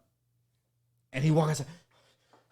And he'd come back out and he'd be like, my top's not ripped." I'd be like, "Well, Bobby, what are you talking about?" I get him to go outside. I go in the cup bar. Oh, my God. But bro. my top was like, "Bobby, what are you talking about?" He goes, "You told me that my top was ripped. I don't like to be fucked with." I'm like, "Bobby, I was in the shitter. How the fuck did I talk to you?" And he's like, "No, you weren't. You paged me." I was like, "No one paged anybody, Bobby. It's literally 8 o'clock. Who would be paging?" He'd be like, "Sherry, did you hear that intercom?" He goes, "No." "Bree, did you hear that intercom?" "No." And his wife would be there, and his wife was fucking out of it. She never paid attention to shit. She was always working the balloons, right? He'd be like, baby, don't lie to me. "Did you hear that intercom?" "No, honey." He started hyperventilating. He's in his bag looking for his medication. He took his medication that day. Bro, I used to fuck with that man so much, bro. That is horrible. Funny, but horrible. Dude, he was fucking funny. I used to fuck with so many people at that job. I used to hype up everybody. The best thing you could do is just hype up people there. Yeah. Like, that girl you've been peeping your eyes on for like 8 months is totally not creepy. And you know her whole entire routine because she comes in at the same time. And you're just sitting there mustering the courage to talk to her without sounding like a creep because you are a creep because you've watched her come here so many times and you literally know the last outfit she wore the whole entire past week. That girl, yeah. Bro, she's into you. You think so? Bro, she just asked me about you. What? Bro, if I was you, I'd talk to her right now. You think so? Yeah. But before you do anything, bro, do a couple pull-ups. Get a pump in. Get a pump. Get a pump. Make yourself look good. Go in the bathroom. Wet your hair. All right, yeah. You look good, bro. Do your thing, King. Go out there. Hey, John was telling me you were asking about me. Who? John. I'm like, bro, she was. She's just playing hard to get. And bro, try harder, bro. Like ever so slightly, I would break him down. Be like, "You're fucking with my mom, bro. She asked about. She's playing hard to get. You see the dying she is. You think she wants it to be that easy? You think so?" Got him second guessing. I'd be like, "Man, "I know so." He'd be like, "All right, let me know when she's here again." I'm like, "Yeah, I'm not gonna even talk to her. I don't want to ruin it. I'm not gonna talk to her. You go talk to her though. I'll be there with you if you want me to." Lot. Yeah, I got you, bro. I got you. I'll break the ice and everything. All right, cool. Come in. Get him brainwashed. Talk to her a little bit. Like, "Hey, listen, my man's got a crush on you. Just entertain him a little bit. I don't really want to listen. I'm playing the long game here. I need you to do this. And I'll give you a $5 coupe for your troubles." Okay. Interject a little bit. Yeah. Talk back and forth. She leaves. "Bro, she's into me.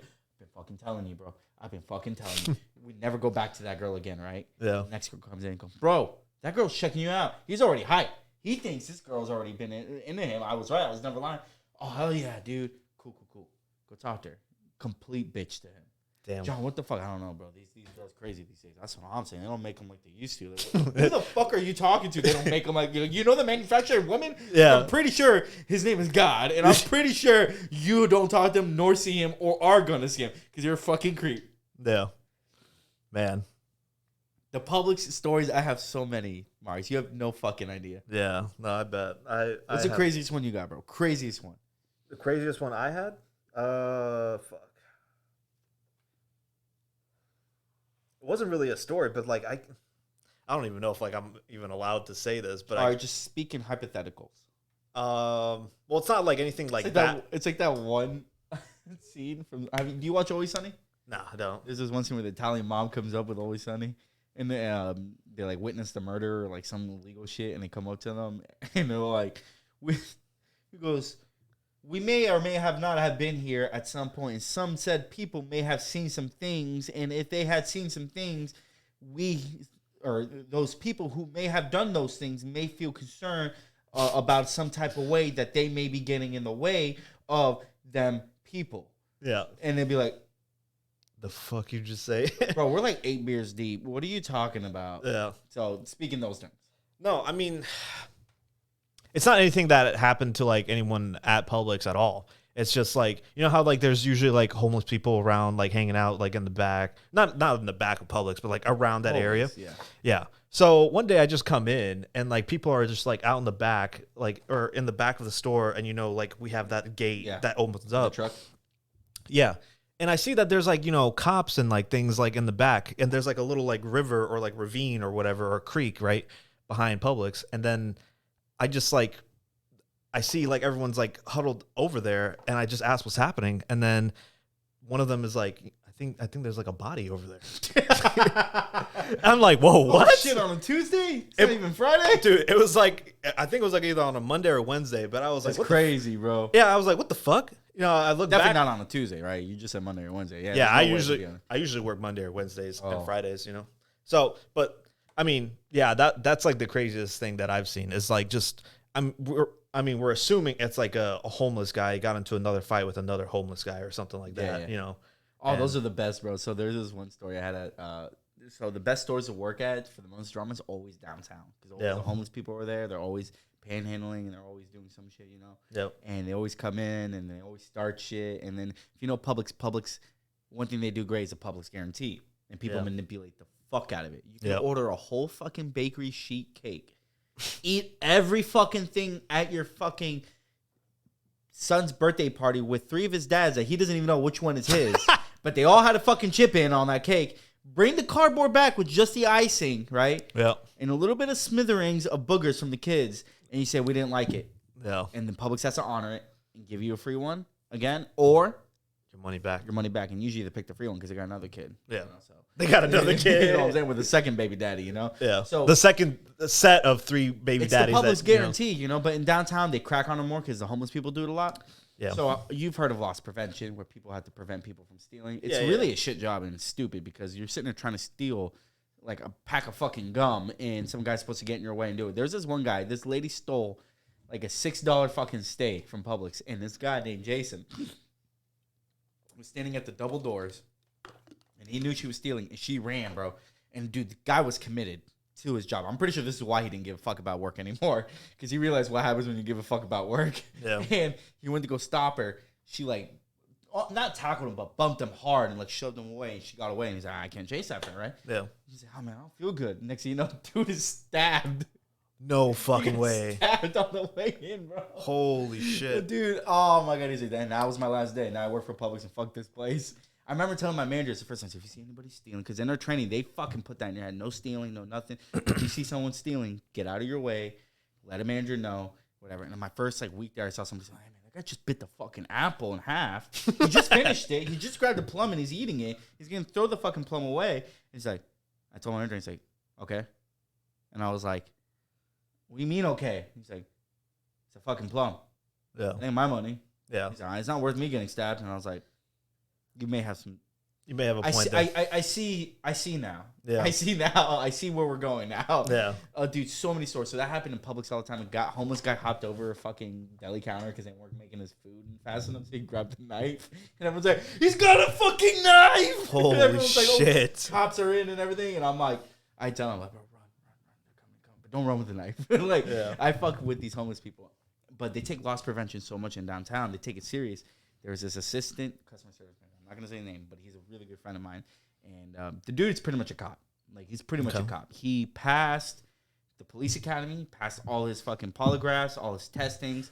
He was just a free agent, I guess. A free agent. To get picked up by a city. Security. It could be either St.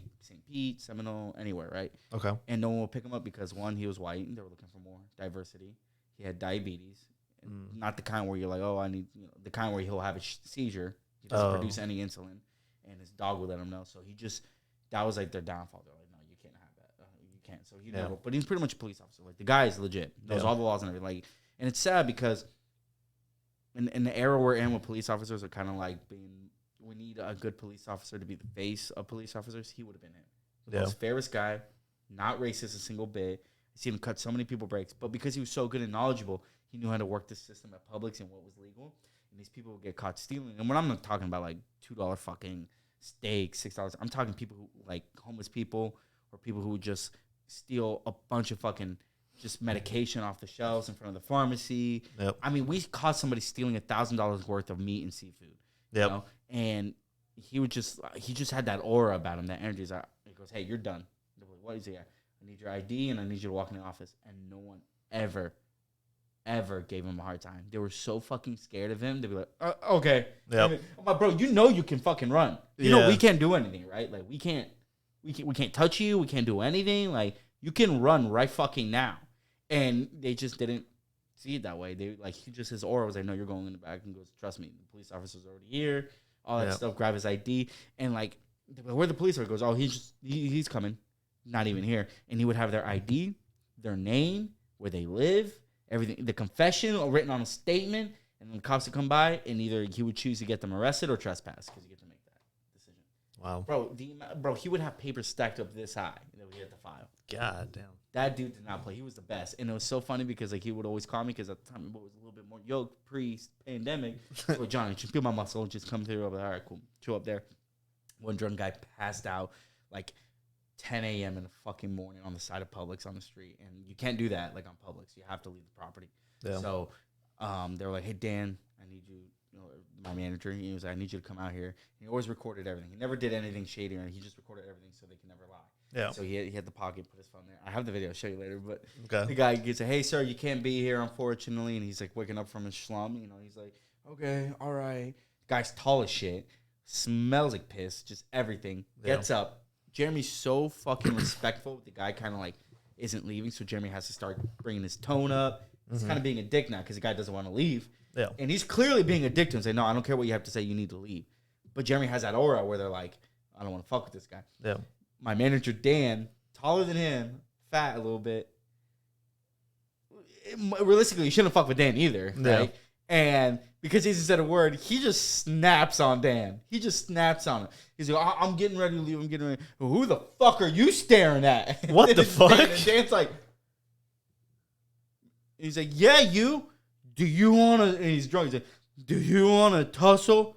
Bro, he said the hardest line of 2020 I've ever fucking heard. I've heard it before, but it was the hardest line. Yeah. He meant it. He's like, I dare you to try and come fucking stop me, pussy. I ain't got nothing to lose, but I got everything to gain. Oh my God. Bro, that dude gonna kill you, bro. And like, Dan's like getting pissed. Like, you just need to leave. He goes, I'm fixing to leave. But let me tell you. And like, you just fucking with him, you fucking fat bitch. Oh my God. And then at the end of it, Dan's like, I didn't even say anything. And Jeremy's like, I don't fucking know. He's just like, I'm just standing here. Bro, it was so fun. I have the video to show you later. Yeah. But dude, that shit was so fucking funny. I loved every minute of that store. That store was hilarious. The amount of fucking drama I've seen, the amount of like, I've walked in on people getting their dick sucked in the coolers. I've walked in. Oh my God. Are you serious? Bro, when I was at Publix, I got pushed against the wall in a cooler and I got made out with unwillingly. Oh. Because they had tricked me into thinking that they need, because I'm not the tallest guy, but I could reach the top rack. Yeah. The person, she was like 4 foot. She said, I need your help. I was like, all right, cool. And I knew she was into me, but like there was no like, there's usually a buildup where you kind of like feel like you're moving, you know, and you kind of avoid it. But this caught me off guard. Shit you not, bro. I go in there, I go in a reach like this. Swear to God. Wham! Manhandled the fuck out of me, boy. God. Just started, and I'm like, I don't want it. I don't want it. My dick's like, no, you want this, boy. Boy, you want this right now. You know, bro, she said the cringiest and like also the kind of hottest thing I've ever heard. She goes, sorry, the cold just makes me fucking horny. And I was like, not me. My dick's getting small right now. Not me. Speak for yourself, bitch. Damn. Was that at our store or? Yep. Yeah? I'll tell you who later. Okay. That shit was crazy, bro. That shit was crazy. Damn. There's always that one dime girl who works that she's like a bitch to everybody because everyone's trying to hit on her. And rightfully so. She needs to be a bitch to everybody because all the managers, everybody's trying to talk to her. Yep. You know? And, bro, like, the hottest girl at our store, bro, was, like, of course, my fucking luck, bro. Yep. At the time, I was in a relationship, and I fucking... my relationship had ended, and I don't know how she fucking knew. Shout out to our mutual friend because he passed away, and he's a real one, bro, because he was talking all this hype about me, and I didn't even know. Like, they used to call me Pup because I was like... I was like fucking 19, bro. No beard, scrawny. I was yoked, but scrawny, you know, and...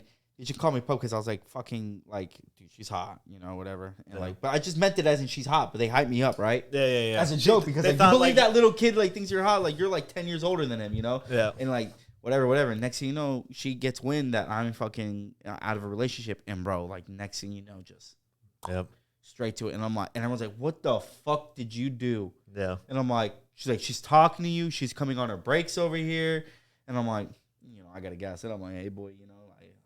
The magician never tells a secret.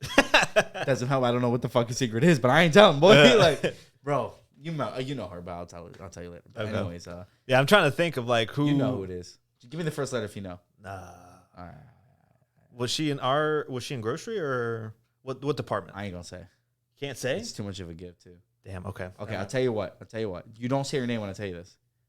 She's your same race, almost your same race. Your neighbor. She's Syrian. Fuck, she's not. Yeah, she's Syrian. I'm not fucking Syrian. Oh, she's not your neighbor? I know Navy. What the fuck? She's your neighbor. No, bro. She's also half Albanian too, by the way. Oh, damn. No, it's not ringing a bell. Okay, I want you to think about it. She was a dime, the hottest one at the store. Dude, tiny. Dude, no, you lost me. I don't think this is at our store. All right, hold on. Let me show you. You're going to show me? Okay. No, I'm literally trying to think. I can't remember anyone. I can't remember anyone, number one, that short. And, you know, number two, like, that hot. So. I'll show you right now. You ready? Yep. You don't say the name. You don't do shit, boy. Yeah, I'm not going to say anything.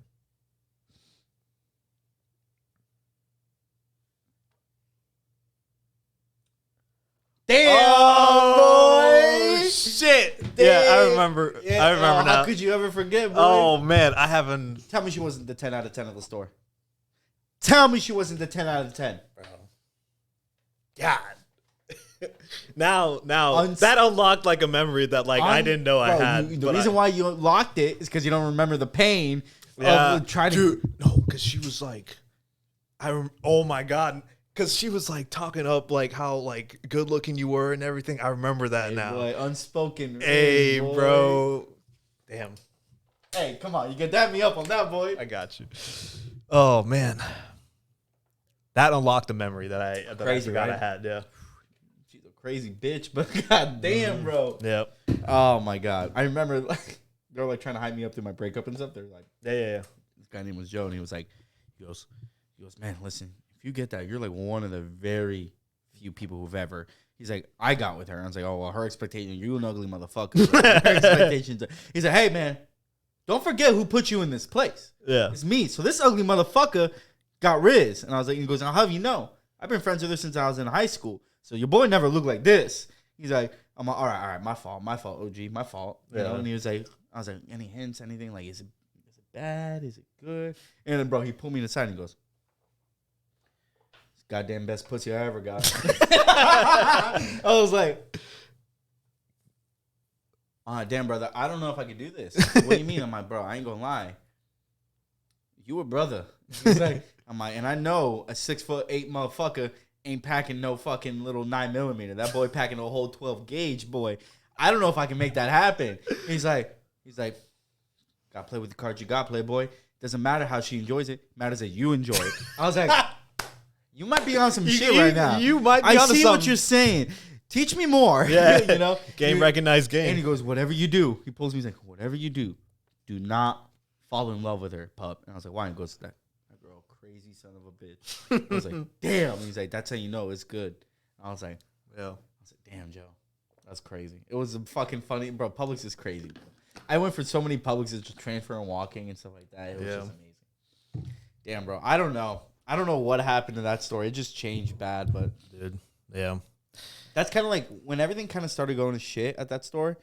You know, I just like stopped caring. So on my lunch breaks, I would just eat like during like the last 30 minutes before my shift went into break. Yep. So I would have my food ready because, you know, deli hookup. And I would tell them like, hey, make me this. And then like the floor would be clean. I'd go out my way to make sure everything was nice and tidy. Somebody was on the floor and I'd eat my food real quick. Yep. For 15 minutes. That way my break, I didn't have to eat. I didn't have to do anything. And I just leave and I go to the comic book store. Yep. Every Thursday. And I would just get like 20 comics with Alex Moore. And we just get like comics. And that's how I started my comic obsession. Because I was into comics. Yeah. But then that's when I officially like was keeping up with the Rebirth.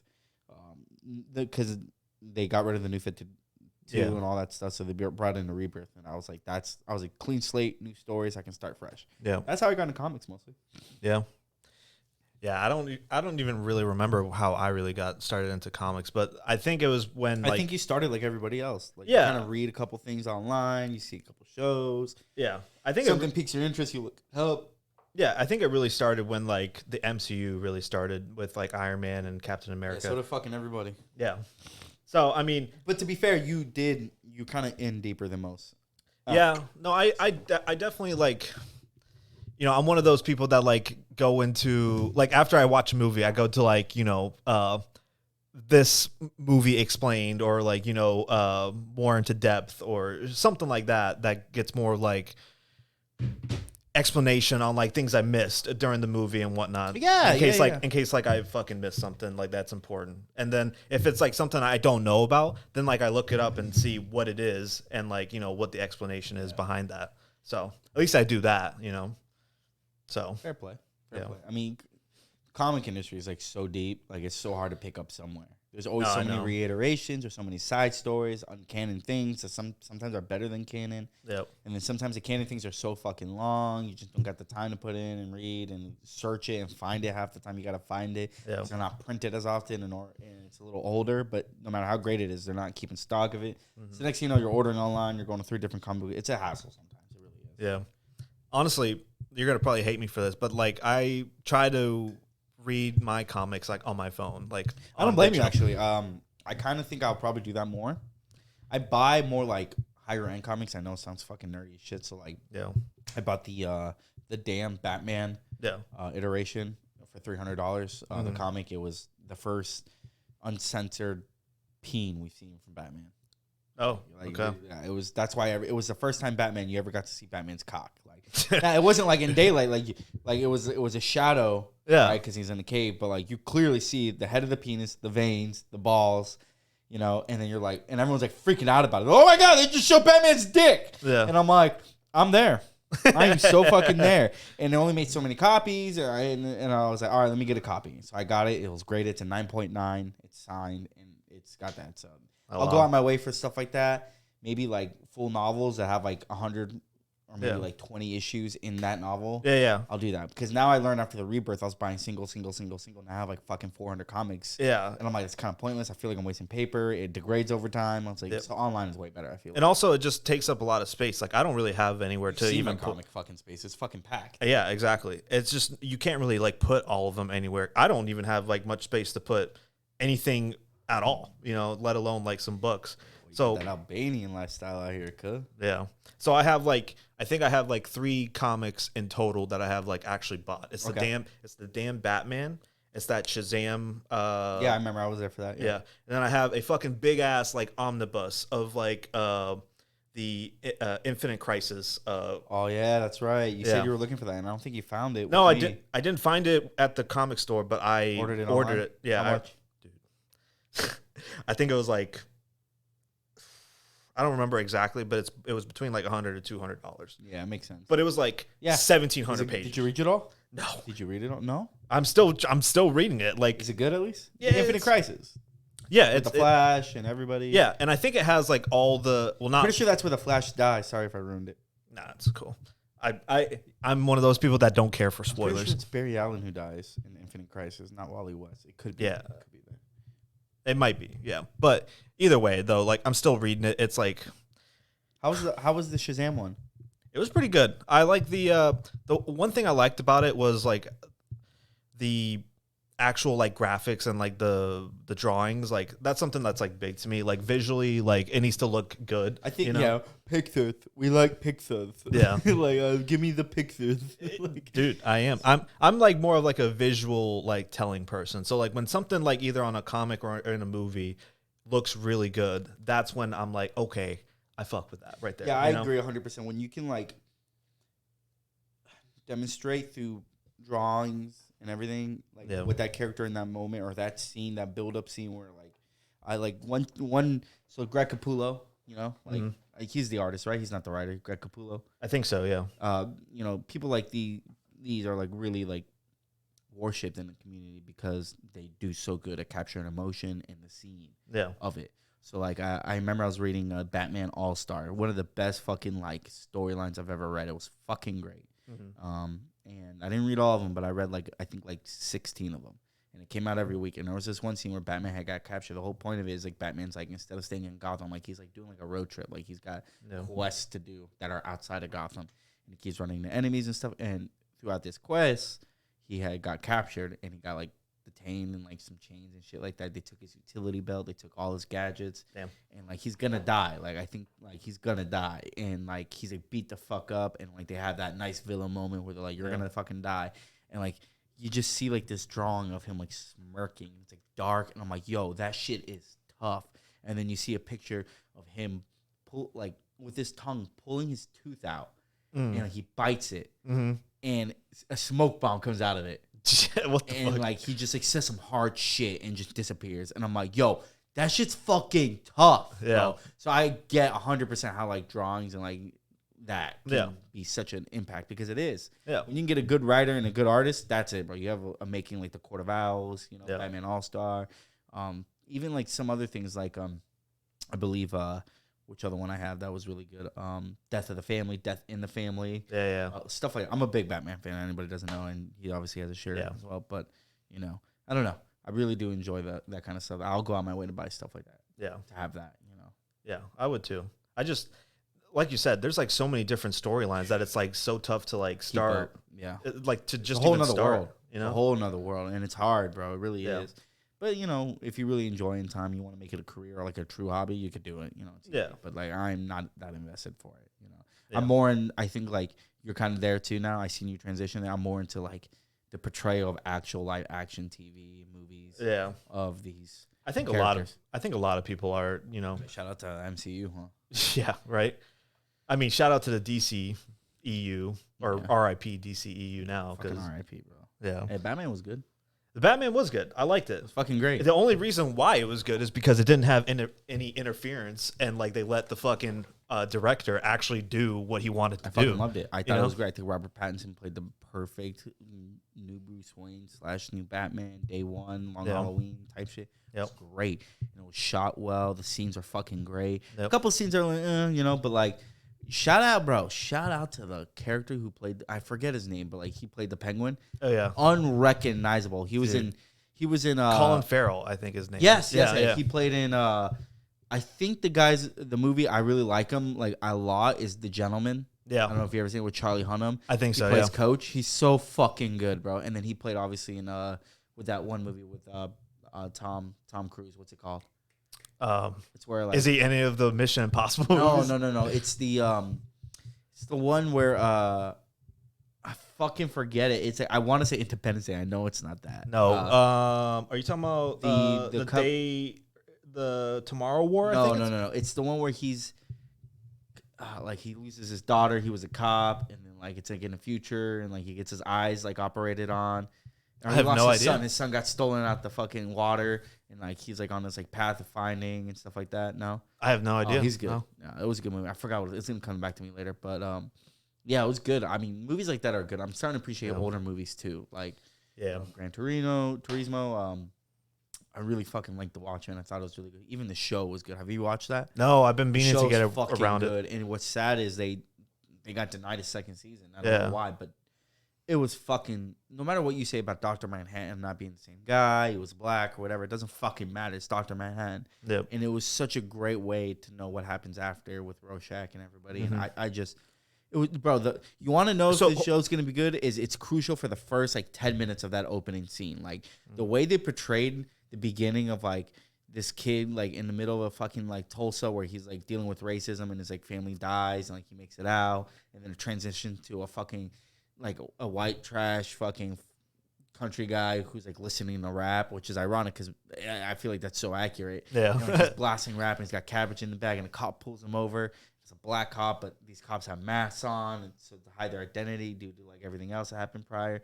Oh, wow. And that whole scene is so the build up to that cop and what happens is so fucking good. As soon as I seen that, I was like, "This is gonna be a great show." Yeah, it was so fucking good. So, is it a continuation from the Watchmen movie? It is. Yep. Okay. Because I have watched the Watchmen movie. It's fucking great. The Watchmen movie was fantastic. Yeah. You see, Zack Snyder's doing I don't know when it comes out, but like he asked for like a portrayal on his version of Star Wars, rated R. Yeah, well, the thing is, I don't know too much on this, so let me know. Yeah, no, I think what it was supposed to be was, it was supposed to be Episode 7 of Star Wars. I think he pitched it to be, but Star Wars and Disney was like, no, we can't do it rated R, because a lot of their Disney shows are going to be either PG-13 or PG, Yeah. They rarely ever do rated R stuff because it's Disney, But yeah, so he basically was like, you know what, fuck it, I'm just going to create my own sci-fi, Star Wars type-esque movie, and he has already like filmed it, and they're in the post-production right now doing like all the special effects stuff. But I think it's supposed to be a part 1 and part 2, and I think there's going to be a third one being shot. I think it comes out on Netflix. I don't think it hits the theaters. No, it doesn't. But I feel like they should have like some sort of limited release for it'll be fucking awesome. It would be awesome. Zack Snyder's great. He's the GOAT. He is the GOAT. Yeah, especially like I'm a very big Zack Snyder fan, so I absolutely loved his take on Man of Steel, Batman vs Superman, and like Zack Snyder's Justice League. So Man of Steel is by far the best Superman ever made. Yeah, so good. Henry Cavill played the character well. Yeah, storytelling was great. The emotion capture of like his like development into Superman. Yep. My favorite scene is when like his father's talking to Jor-El, is sitting there talking to him like, "Hey, the son is nourishing you." He's explaining to everything in that soft voice. Yep. And then like you see the painting of him like dropping to his knees. And then like fucking flying off and then crashing, and then like when his dad like explains to him like the sun is nourishing and all that stuff, and he like looks in the sun, you see that shot there, and I'm like, yo, dude, it's so fucking good. It's so well done, and it's like so like Zach really like took care and like made Superman like a respectable character, and like it gave us like hope. Yeah, exactly, gave us absolute hope. But like the thing with like. It's definitely like controversial because maybe it's because like the way it was shot, like the color grading, and people might think like it's dark and gritty and things like that, and that's like separate from like what the actual message was from Man of Steel and like how the way it's shot, So I think it's very important, right? Like when you have a development of a character who's becoming a superhero, most superheroes have loss. Yeah, well, that's the thing. Even the villains. Why would you ever want to make that like happy PG or anything like that? Like, no, exactly. Show the pain. Like the whole point of making a movie is to capture emotion, and it's so much better to do that when you have like in a dark moment, dark lighting, dark color grading, gritty grading, anything makes it so much fucking sellable. Yeah, and it's not even, and it's like it's that, and plus the fact that like you have Marvel at the time, in 2013, they were killing it, for sure, killing it, and at that point, I think it was like they were about to make the first Avengers movie, and obviously Marvel is like a lot more colorful, colorful, a lot more playful, and all those things. And Zack kind of took it the other way and was like, okay, people loved the Dark Knight trilogy. Would you say that was colorful or like, playful or anything like that? No, it was very, very serious. The 89 Batman movies, were those colorful? A joke. Yeah. But still, like, were they colorful or were they like playful or joyful? They were playful and joyful, I feel like. But not like they were still dark, they had their moments where they were like, yeah. But that's the thing. Like, DC has like been DC does well when it's like more of a serious take. Well, and that goes to speak to the genre of what they do. That's why a lot of people. That's why there's a big divide between Marvel and DC. Yeah. How many times have you heard like, "Oh, I like Marvel because it's darker, it's more gruesome, it's more DC. violent." You mean DC? Oh yeah, yeah. People from Marvel. Sorry, yeah. And then you got people who are like, "Oh, I enjoy the funniness. I like the Deadpool. Yeah. I like the Spider-Man's the sarcasm and the wittiness of it. I love the Tony Starks.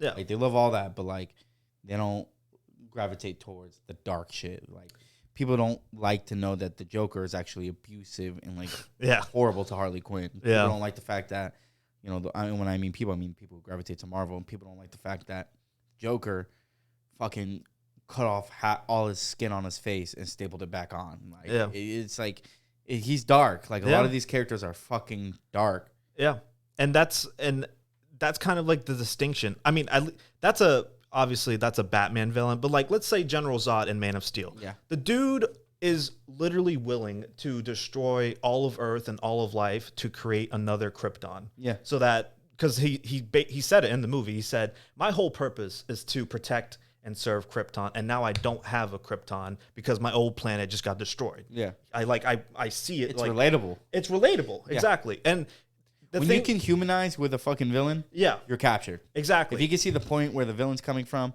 you're like, wow, okay. Yeah, and that's why Thanos was like, the Thanos from the MCU Great was like, story. It's a very relatable and like understandable point what he's saying, especially in Infinity War. He says there's not enough resources to go around and there's too many mouths to feed. So, the best case scenario is, we could just simply take half of life of all universes. That way life can be fruitful and continue. Yeah, exactly. So, that's understandable, and the same thing with like, Zod, and then also with Jesse, I forget his last name, but like in Batman vs. Superman, Lex Luthor. Yeah, horrible Lex Luthor. But You didn't like him? I really thought I did, and I really wanted to because I like him as that actor. Yeah. I felt like he was a little off the rails. I don't see Lex Luthor as the off the rails like it's like he had like stuttering issues. Like his mind was very like foggy, so he couldn't say what he wanted. He always and I would assume like he always tried to downgrade his IQ to match the people that he was talking to because he's that much smarter, Yeah. But like in doing so, he just came off like a dumbass in a way, like a crazy guy. Yeah. I like the Lex Luthor that I saw from Smallville. I like that Lex Luthor. I like the Lex Luthor portrayed in a lot of these animated movies where he's smart, intelligent. He's bald. He's a little buffed, not crazy. Yeah. But like he's got that confidence. Like he's not willing to fucking make himself look stupid for the benefit of other people to understand him. Like if you don't understand him, you don't fucking understand him. Yeah. That's the Lex Luthor I like. So I really wanted to enjoy that take of that character. I just couldn't get into it. Like when he said, "You should not pick a fight with this person," I'm like, yeah, what? See, yeah, and I like to think of it like as because Batman vs. Superman, like it's probably the most controversial out of all his like movies that he's made. Right? I'm talking about Zach. I like to think of it as like that's kind of like an intro. Or like, an origin story for Lex Luthor. Yeah. Also like for the Batman that we got, which has been Affleck's. And like a continuation of Man of Steel all in one movie. And like, it's definitely way too much to put into one movie to try to like make it work for like everyone. To make sure like everyone liked it and make everyone understand like all that's what's going on. The thing at the time was DC was seeing how good MCU is doing, and they were trying to rush to get to a Justice League movie like as quick as possible, which was only after 3 movies. Yeah. You know what I mean? You can't do that because and the Marvel Cinematic Universe got such a great start in timing to develop those characters. And I preach it all the time. Like there's 2 routes. You either do that or you don't do that. You give everything into one movie. So like instead of like building up, like for instance, instead of building up Tony Stark, right? Instead of building up Thor, Captain America. If it was roles were reversed, Marvel could have make the Avengers first. Yep. And make it so fucking good, which it was. Make it just as good, if not better, that everybody enjoyed it. It's like, holy shit, who's this Captain American guy? Yeah. Who's this Captain? They want to know a backstory about. So when the solo films come out, where you can get a prequel to what they did before or after, they're generally interested into it. Yeah. And what happens is you need to have time for it. So maybe a 2-hour movie plus. Yep. You need to have proper writing. You need to have great acting that sells it, which they had. Everything to capture everyone's attention, to continue that. That way you can see a fruitful, business and grow. And then you go that route. That's what DC needed to do. And they didn't. They decided to take the plan that was already pre-written for them by Marvel and speed it up, which you can't do. Because you start speeding up the process. You start making subpar content for the people, and then they generally don't feel, it's some way of the movie that comes up that you wanted, like the Justice League. Yep. So what happens is, even if the Justice League was great, even not the Zack Snyder version, even if it was great, right? Or even if Batman vs. Superman wasn't great, was great, the original Batman vs. Superman, not the Zack Snyder version, right? Yeah. Those bad movies, even if they weren't bad, they still wouldn't have gotten the proper appraisal because everyone's left with a bad taste from the prior movies because of how they're rushed. Yep. That's why you can't do that. So you're better off making a really good movie with everybody in it. That way you don't have to do that whole 10-year plan and do that. But you sped it up, and that's just not how it works. You had the blueprint there. If you really wanted to do that, you just commit to it and do the 10-year. Now you're looking at a company that gets too involved into the writer's decisions, into the director's decisions, and they start fucking with their vision, like Zack Snyder, and then next you're getting a subpar, even if that, content for the people. And then now, they're instead of giving an honest review, even if it's subpar, they're going to give it even a worse review because they have the bad taste from the last ones.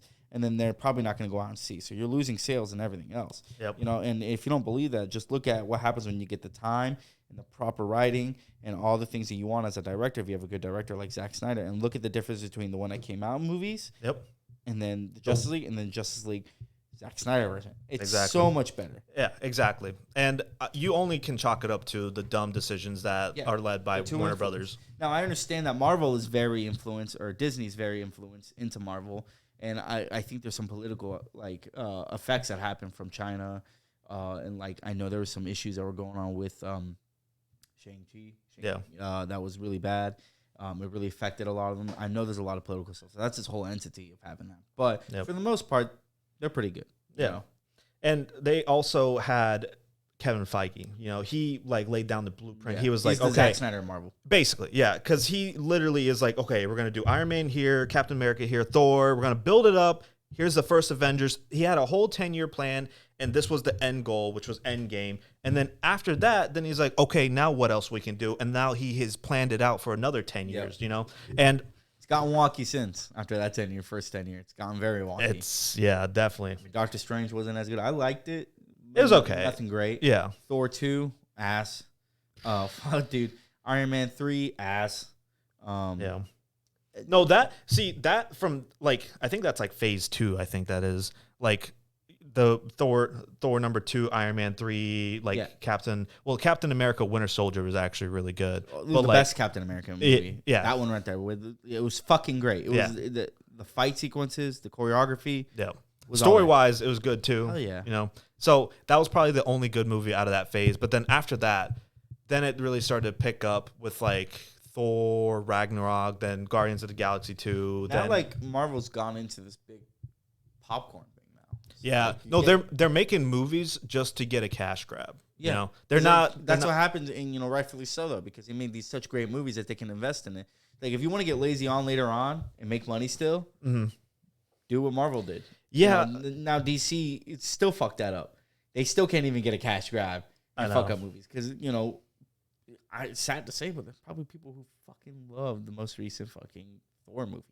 It's fucking horrible. Yeah. It was fucking absolute ass. Still made money though. Yeah. It was still absolutely fucking too many jokes, too much shit. Yeah. It was way too popcorny for people, but they still made money, So I don't know. It's just Marvel's really off its rockers, and then now they're trying to commit to the hub of Disney Plus. Yep. And now you're getting horrible shows like She-Hulk.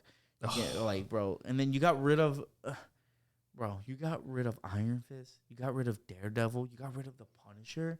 on those hubs. The Punisher was so fucking Punisher good. was good, yeah. Daredevil was so fucking good. It was so good, bro. By the way, Thor: Love and Thunder made $760 million. That's fucking ridiculous.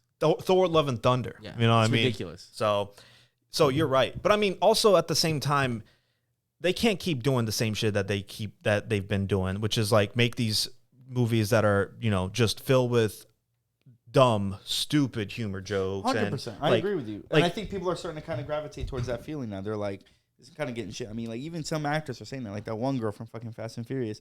She goes, are we going to be like Marvel? And like, how many times can you watch the same movie with it? And I'm like, yeah. You're talking about making the same movie with the same jokes, with the same fucking... I know. You understand the franchise you're in. Talk really? About irony. Yeah. Your girl Letty just fucking died and came back, and now your girl Gal Gadot is doing the same thing. What the fuck are we doing? Han did it. Fucking Gal Gadot. Oh dude. My god, bro! This fucking franchise is ridiculous, bro. Dude, but it's so bad, it's good. But like, they're still making money, bro. Yeah, like it's people so still bad, watch it's good. People still watch that shit, man. Yeah, it's crazy.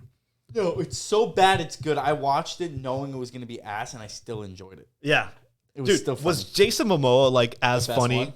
What? He was the best one in the whole show. Really? The whole movie. Oh, man. The whole movie, Jason Momoa sold it. Dude, I remember, like, I seen a clip, and he was just, like, at first he was, like, sitting. Like, this is how the clip went. He, like, was just sitting, and then he was like, let's go, or some shit like that. And he got up, and he was, like, running to the car. He's hilarious as shit, bro. He's funny as fuck. Dude. I think in an interview, he was like, he goes, when I took on this role, don't quote me on it, I don't remember what, but this is a consensus I got from it was, when I took the movie in the role, I was like, why not have fun with it? This is like a really good movie, like franchise. I'm lucky to be a part of it, so let me have fun with it. And I'm like, so pretty much for anybody who didn't catch that, it's like this movie's a fucking joke, and we're still making money, so let's make it a joke. And it worked because he sold the fucking movie. It was so good, dude.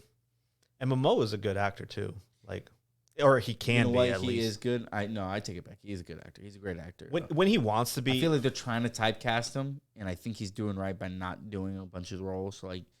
He's done a few other roles that are kind of unlike him, which are really good. I like it. You know, he was good in Dune. Yeah, very good. Dune. Yeah, very good. I fucking loved him in Dune. He was awesome. No beard, Momoa. I'm here for it any day. Great in Game of Thrones, obviously. Yeah.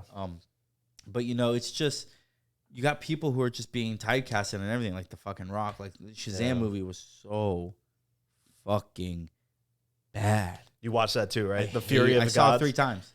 You saw it 3 times? How'd you even make it? If there's one thing about me, I will never give an honest review until I've watched it at least twice. Oh, brother. Because once your emotions is in it, you can be excited. You can miss a lot of things. Second time, you're not as excited. You know what's coming. You can pick up on some things and get an understanding of the pacing and everything. The third time is really to like hone in on like what you really don't like. Usually when you see it 3 times. So, I fucking hated that movie. Like the movie, scale 1 to 10, I give it a 6.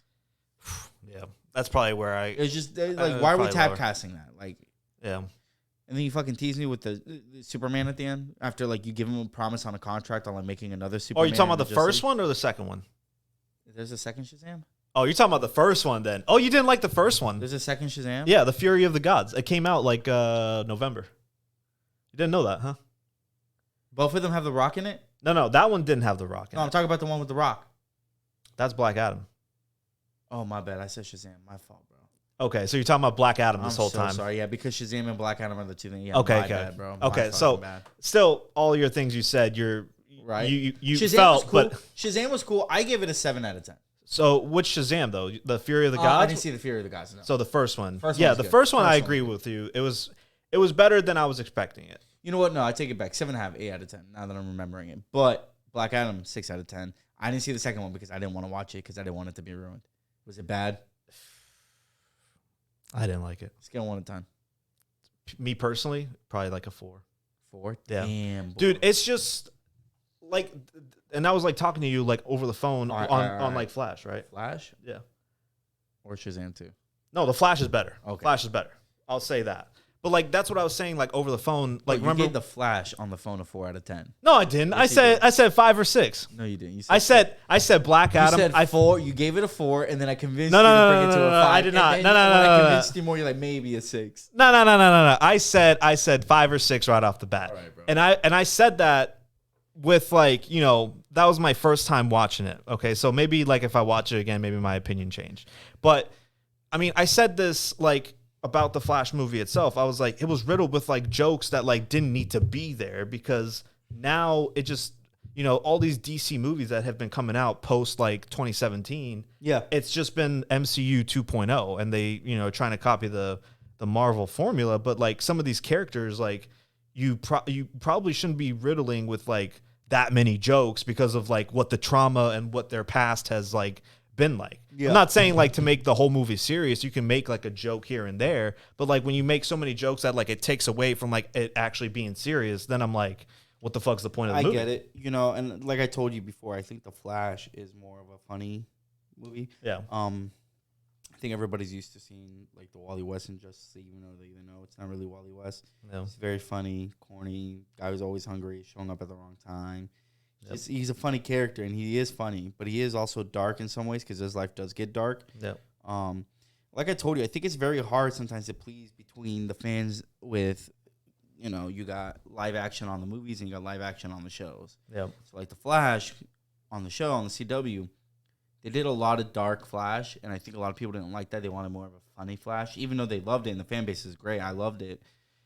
But I really do appreciate that they made it dark, because when we saw funny moments with that Barry Allen, Grant Gus, it was great because you kind of cherished it more. Yeah. And I think they went an opposite route with this. They tried to go more funny and then some moments that are dark. And I just couldn't feel that same way with the dark parts as I did with the good parts in the show. I was like, you know, because when you think about it, when you're telling an origin story, it's very sad what Barry Allen has to go through. You know, yeah. You know, a lot of people know because of the show now, but like, you know, the Reverse Flash is the reason why his mom died. Yeah, I know. Because that needs to happen. It's a canon event that needs to happen where, you know, he becomes the Flash. And if the Flash doesn't become Flash, the Reverse Flash never happens, because you need Flash to become the Flash so the Reverse Flash can become. So it's an endless loop. Whole and it's really great. I really do give it like a 7 out of 10 on the Flash. I thought it was great in ways. I know Ezra Miller's in a weird hole. I really kept my biases out of it, and I did great. I was like, okay, let me judge the movie as is, and his acting, it was great. Yep. I do know what you're saying, where it's like a little too funny some points, I felt like. I really feel like we could capture more dark parts. I really don't like the way he runs in The Flash. I really feel like they gave too much freedom to him on how he should run. Yeah. That is one thing, like, even with, like, Zach, you know, directing, like, Justice League, like, I always hated his run. It was so stupid. It's so dumb. You know, it was so stupid. You know? It's really stupid. I think, like, in one of the interviews, like, just run how you think he would run. And I'm like, you think he runs like that? Yeah, exactly. He runs like that? Okay. Exactly. But I really did enjoy, like, parts of the movie. Like, I really enjoyed it. I like it how we really got to dive into the Speed Force. And I know you're, like, a little, like, he's in this bubble, but, like, I've never seen, I'm sure there's some iterations in the comics of, like, there's, like, a bubble around him. But he is protected by the Speed Force. Yeah. And I think they're gravitating towards that. Like, that's saying, well, how do you think he doesn't? And I know they're like, oh, you need to wear certain clothes and stuff like that, which is true. But for the most part, you know, he doesn't deteriorate on his face. He doesn't fucking just die running at the speed of light. He has a Speed Force protecting him, and I think that's why they try to show you physically. And I like that. I like that a lot. I don't like that as much as Zack Snyder's Speed Force when he, like, ran in reverse time in his Zack Snyder cut. That was the hardest shit I've ever seen. Where you see, like, this blue, like, galaxy in a way. Yeah. And you're like, holy fuck. And you see everything, like, because it was destroyed, he had to reverse time. Everything was getting put back. I loved every bit of it. It was fucking great. I loved every bit of it. And, you know, I like it how they made the lightning in the current Flash yellow instead of blue. I was like, thank God, you know. Didn't like Michael Keaton as Batman again.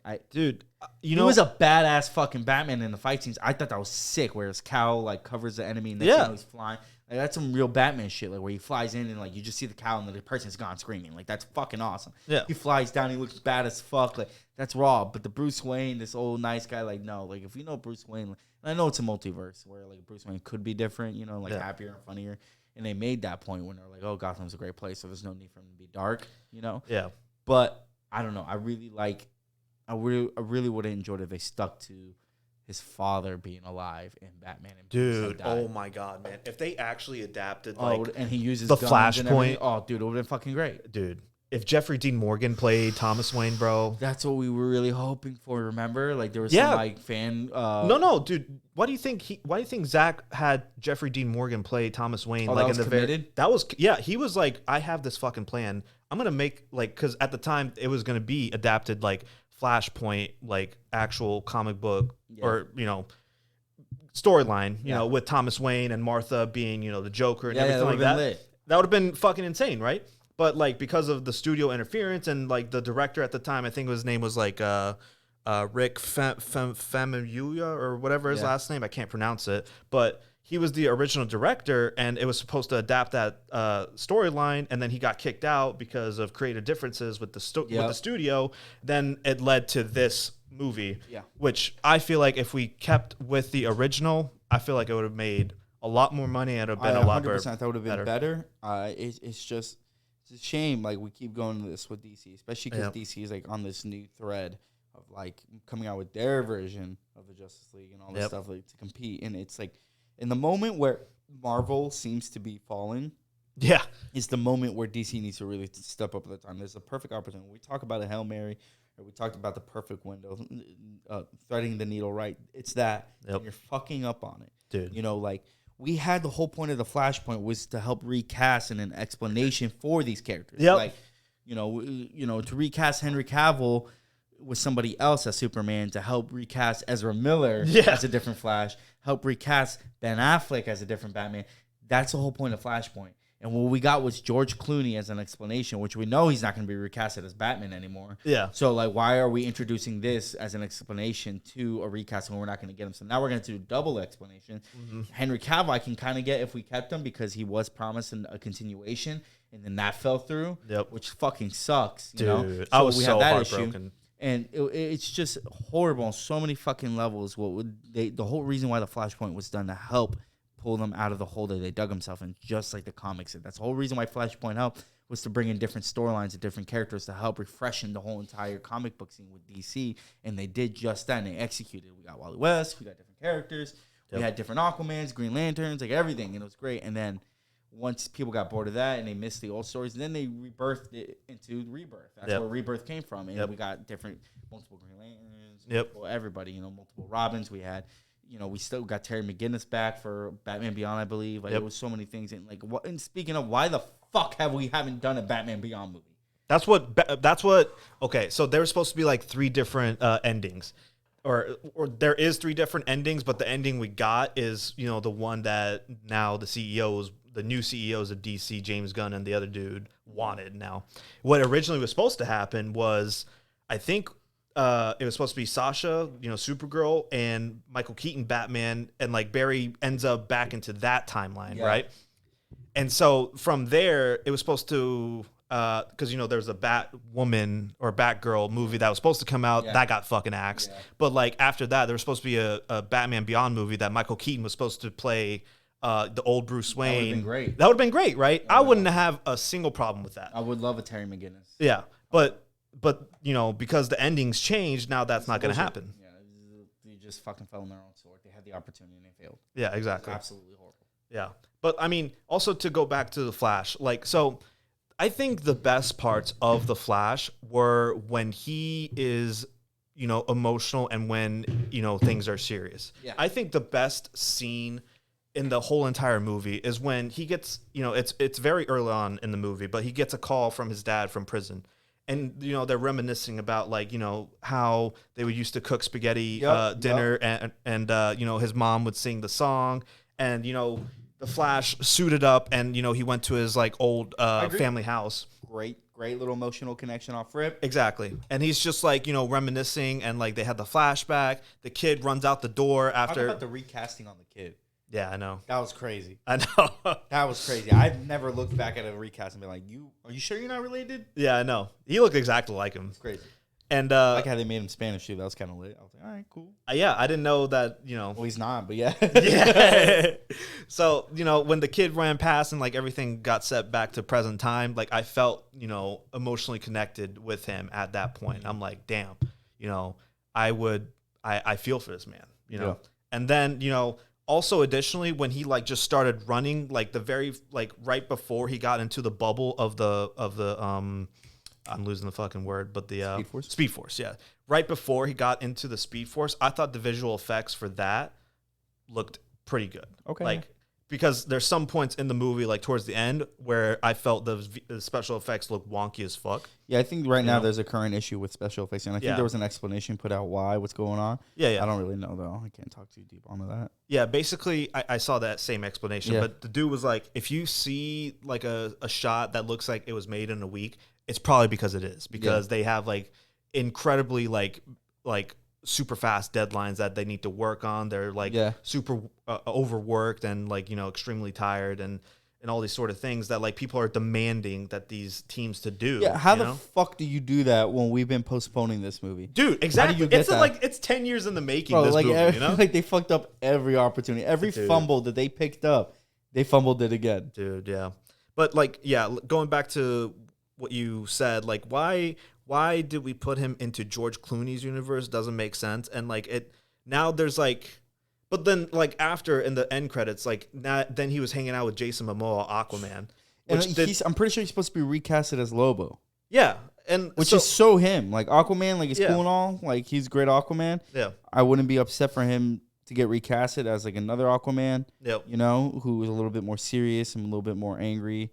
Yep. I like that. I would love to see him as a Lobo. He's in the bikes, long hair, crazy motherfucker. I see it. I absolutely see it. I'm pretty sure he's supposed to be recasted, but why do we get him as Aquaman again? Who fucking knows? What is happening in this fucking thing? Yeah, that's the thing. Like that, like you said, this was supposed to be like, a reset of everything, but it didn't do any of that. It just made more questions rise because Ezra is still the Flash, obviously. He's just in another universe, but in the same universe, there's still a Jason Momoa as Aquaman. Yeah. Which like that to me doesn't really make sense. It's weird. It's weird. I don't know how they're gonna pull themselves out of this. I really don't know. I don't know. Maybe they just be like, okay, here's a new timeline and here's like new people. Yeah, they could go the route of what the CW did, is like saying like, okay, this is this universe and we'll take you to this universe, and then ever so often they team up and cross universes. Yeah. They could do that. They absolutely Infinite could. Crisis. But that's too much shit, bro. That's just too much explanation. I don't think people have attention spans for that. Already. I really don't think that it's going to work. Now, the only other movie that I kind of want to see do well, like any other movie can bomb. I don't really fucking care. Unless it was like a Superman with Henry Cavill with a different director, I'd be pissed. I'd be like, yeah. But only movie I would really like, and it's more coming out of my bias of like we have like one of our legit first, if it's done right, like recognizable Latin characters would be Blue Beetle. I would enjoy that. Yeah. Blue Beetle's a dope character, Yeah. No, I honestly haven't read up on Blue Beetle, so I need to like, he's dope. He's funny.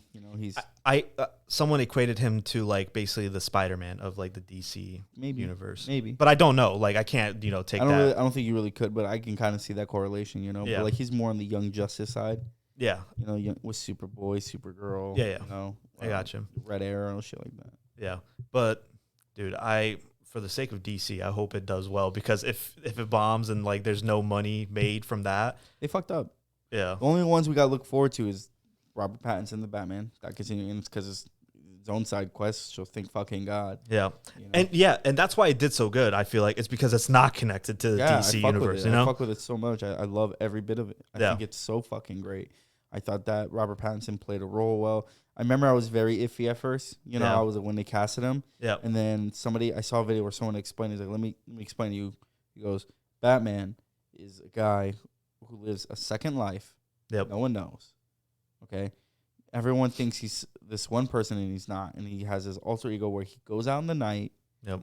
And pretty much just hunts bad guys. Okay. Yep. And he's rich. He's very cold and standoffish. He'll fake it in front of people. Mm-hmm. Right. He's emotionally disconnected. He doesn't hold any ties. And he does a bunch of other stuff on the side that you would be flabbergasted to know. And I'm like, okay. And Flabbergasted. And then he goes, everything I just said to you about Batman is literally everything Robert Pattinson is in Twilight. He's like, when you think about it, he doesn't go out in daylight. Everyone thinks of him as this rich, pretty boy. Mm-hmm. He is a fucking vampire. Yep. Who's cold, mean, very emotionally unconnected. And he's on his own path onto his own self-righteousness, I guess, or some shit like that. Yep. I'm like, you know what? That actually makes sense.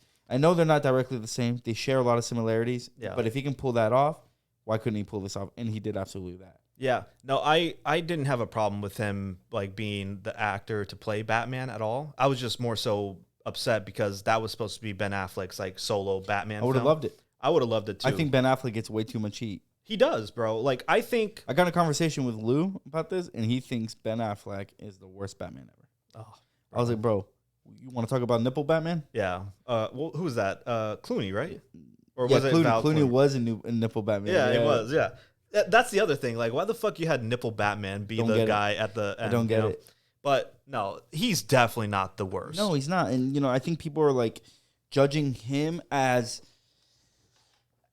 like, the armor he had. I remember people like, why does he have this metal fucking armor? I was like, okay, I understand that most people aren't, like, knowledgeable of, like, the bat suit where he fucking beats the fuck out of Superman.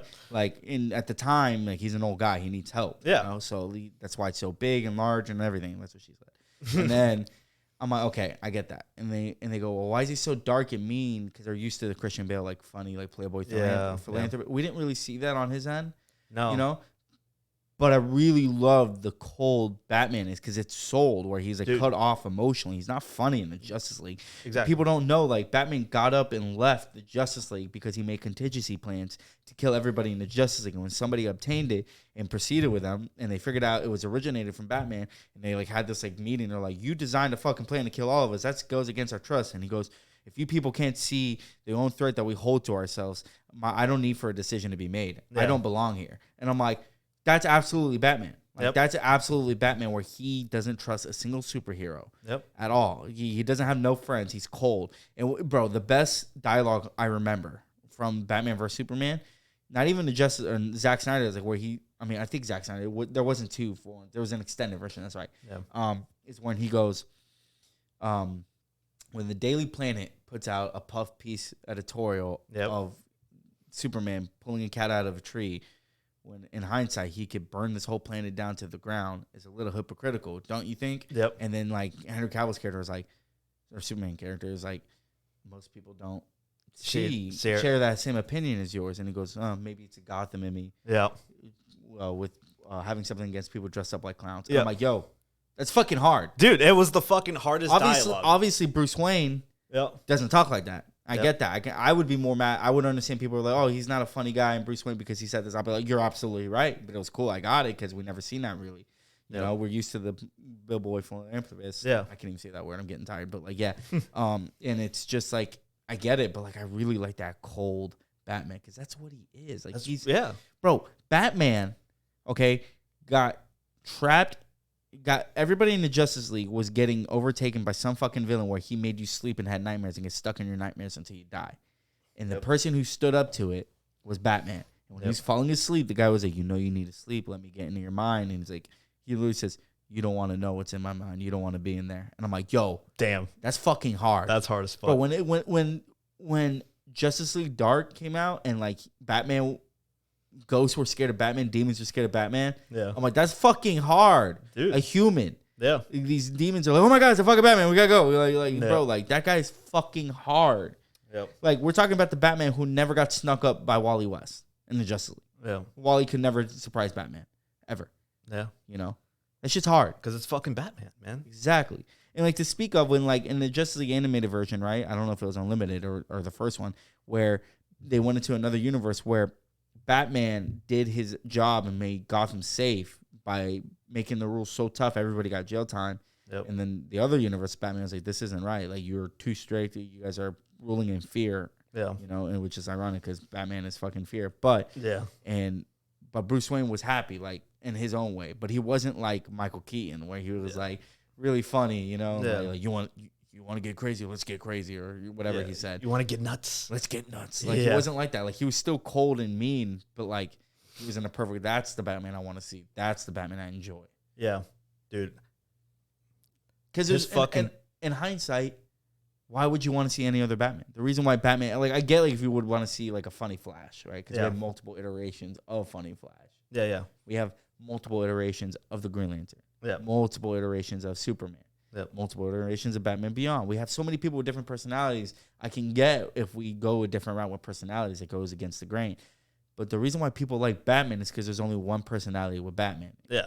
So why are we changing it? Because that's what sells. Yeah, you're telling me. I have no idea. And I think the other thing that people hate a lot about Batman versus Superman is the fact that Batman, like, kills. You know? Oh, fuck you.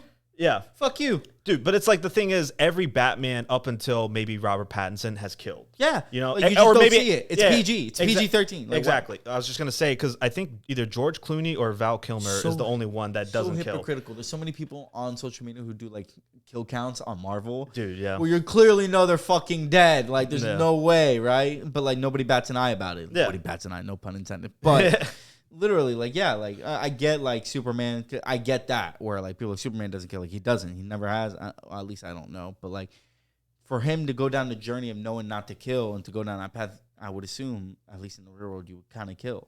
Yeah, that's the thing that goes back to... that's what sets his morals there. That's the thing that sets, like, in Man of Steel, is, like, Zod is about to fucking kill this family with his laser eyes, and if Superman doesn't kill him, he's going to kill all of humans, you know? Yeah. So it's like, it's either him or, like, millions and billions of people on this earth. So he kills, but then to know that he still feels pain like that goes to show his morals. Exactly, yeah. And he didn't want to do that, but it's something he had to, because otherwise...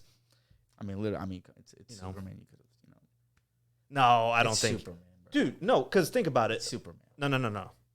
Remember in the earlier scene when he's fighting the girl and the big dude, and like the girl like puts her hand over his eyes, and he like laser beams, But to be fair, they're nowhere near his strength, because he's had so much time to build up his strength and hone his skills, and just no. Yeah, you understand that even though Superman's not like equipped with the martial training that he normally has, like people on Krypton, that's why they were beating his ass. It's mostly training. They even quoted it. They're like, "You're strong, but like you have no form of training." You know, Superman literally can take the brunt of a explosion from the galaxy. He can take the brunt of it. He can literally sit in the sun and heal again. He can literally take a hit from Darkseid's Omega beams, fucks him up, and some other ones he's died. But you're telling me he can't cover General Zod's now? I get it. Dude, how long can he hold his eyes for, though? I mean, just... I mean, like, boy, come on.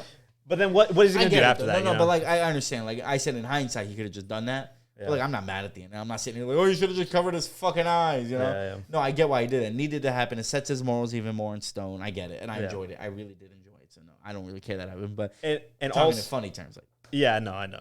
And even in Superman, like in this 1978 film, he killed Zod as well. So it's like, you know, it's something. People are weird. You know, it's something that happens all the times. So, but no, yeah. Man. So, what are your top 5 movies right now? Like as in comics movies? Yeah. Like DC and Marvel together? Together. Okay. I'm going to put. All right. We'll start with this. Okay. First Marvel, then DC. So separate. Yeah. Okay. So for Marvel, I would say Infinity War first, Endgame second, just because like the continuity is there. But I feel like Infinity War was a little bit of a better movie. Third, I would say Winter Soldier. Nice. Okay. Fourth, I personally liked the first Iron Man. I do too. You know, I don't know why it wouldn't be in anybody's top 5. Yeah. And then fifth, I would say it's a toss-up between Civil War or Ragnarok, the third Thor film. All right. It's a toss-up between the two. I think I might go Civil War because, you know, it's basically a mini Avengers movie. Like, it has fucking Spider-Man, fucking Ant-Man, you know. All right, I got you. So, for me, it's going to be Infinity War, Endgame. Yeah. Because, like, come on. Yeah, it's the best, like, Marvel movies, like, we've seen. Winter Soldier. Yep. Okay. And then I'm going to go with Spider-Man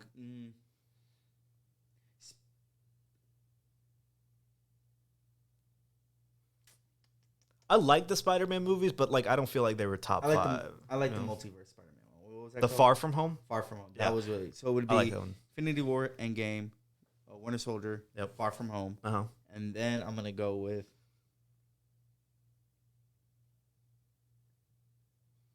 Iron Man. It's got to be Iron Man. The first Iron Man? Yeah. It's so good. It was so good. It's so good. The character development of Tony Stark through it, the pacing of it, the writing of it, and obviously the special heart we have for all of it, for the start of it, you know? Yep. It was amazing. Yep. All right, give me your DC. But also, hold on, real quick. Also, like, it's not like CGI suit. It looked like, you know, it's so good. Real, So it's metal, good. it's iron, you know? So fucking good. So, anyways. For DC, though, I would put Zack Snyder's Justice League first. And then I personally like Batman vs Superman a lot. Okay, like, so second. Second, then Man of Steel third. And then fourth, I would say Wonder Woman. Okay. Okay. Fifth, I would probably put. I haven't really thought about like. There's not really like that many more like great movies. Okay. You know what I mean? But I would maybe put.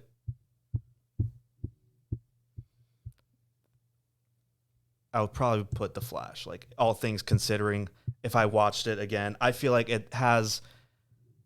There's a lot of things I didn't like about it, but like I don't feel like they were worse than some of the other movies that I've seen in the DCU or EU. You know what I mean?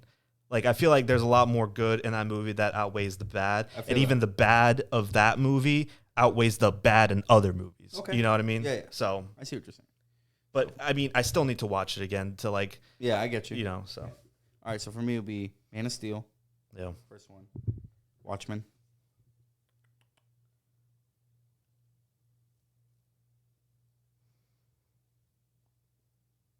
Dark Knight Rises. Oh, we're talking about all DC movies? Yeah. Oh, well then I would have put like Dark Knight like fucking like fourth or something. Dark Knight, I thought you Dark meant Knight like, Rises is with the Joker, right? It's No. Dark Knight Rises, Dark Knight Returns. No. So Batman Returns is the first one. The Dark Knight is the second one, which is with the Joker. Okay, and so Dark Knight Rises is with Bane. Bane, yeah. So, all right, so I'll go with. Oh, Dark Knight Returns would be. Yeah, you're right. That would be more Batman versus Superman-esque. So it would be Dark Knight Rise. No, just the Dark Knight with so, the Joker. Okay, so it would be Man of Steel. If you're talking about all DC, then I have to revise my list. I thought you were just talking about like just the DCEU, like just the the one storyline. You know what I mean? All right, I'll tell you mine, or you go again. All right, so it'll Okay. be Man of Steel, Okay. Watchmen, Dark Knight, Mm-hmm.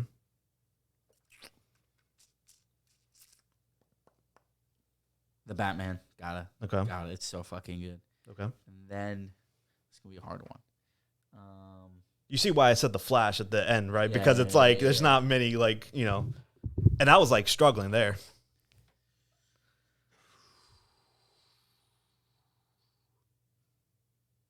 Justice League Zack Snyder version. Yeah. Okay, so let me revise my list. So number one and two are still the same. Zack Snyder's Justice League, Batman vs Superman, and I'm talking about the Ultimate Edition, like the OG doesn't exist. Third, I would say Man of Steel. Good. Fourth, The Dark Knight. Fifth, The Batman.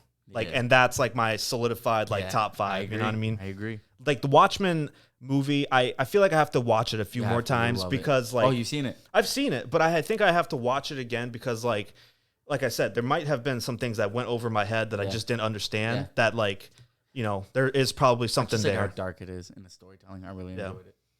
I will say the beginning like credits, like I'm sure you've seen it, but like the beginning credits of like it shows like the producers whatnot, but like the background of like what's happening. I was like, that's pretty creative actually. Like tough. Yeah. Star Wars shit. Yeah. So I was like, damn, But again, I've only watched it once, and I watched it like a year ago now. So Facts. Oh no, bro. We have so many movies coming out too. I know. I'm looking forward to that one Zack Snyder movie. Rebel. No, it's Christopher Nolan movie. Oh, Oppenheimer, yeah, dude. Oppenheimer. That's gonna be good. Yeah, I already have tickets to watch it. Like, when's it come out? I think the 20th or the 21st. Looking forward to Blue Beetle, even though I'll probably be let down. Yeah. You know what movie's really good though? Doesn't get enough praise. What's up, Baby Driver? Dude, I haven't seen it. So good. Is it? It's so good. I hear people like giving Very a lot of good. praise actually. Very, very good. Yeah. It's so fucking well done. I would love. Yeah, I think that's pretty much the only movies I would like. Yeah. I don't know if you watch like any of the Mission Impossibles or anything. No, not really. No. I mean, come on, bro. It's Tom Cruise. Like, bro, it's Tom Cruise, me, bro. It's Tom Cruise. Have you watched the Top Gun movies or no? Yes. Yeah. It's Top Gun. Yeah, it's Top Gun. So good. Maverick was so fucking good. I know. The second So one, fucking good. dude, I watched the second one like in theaters and like my palms were fucking Nah, sweaty bro, like so many times. I rarely is it hard for me to kind of like gasp and like do things like that, Yeah. I was, bro, like the way they were able to like build tension when they're flying. Dude. I didn't know how they were gonna do that. Yeah, but they did so fucking well. Like I understand that they had a lot of GoPros, a lot of film there, and then there was an actual pilot, and then the actor was behind. Yeah, I enjoyed that. It was great. But like what's coming, right? Like when the guy goes out from G-Lock and he's going down. Yep. And he's like, tell him to wake up, and he looks like he's about to go out, and then like it cuts to just the floor. Yep. He gets the floor, and he goes past it, and then he flies up. I was like, holy fucking shit! Like I was like, god damn! And then when you think you're cool, calm, and collected, the bird strike comes through, hits the girl, she has to eject. Yep. That shit was cool. And then the fucking when Maverick fucking I know the ending was cool when he was like, I'm sorry.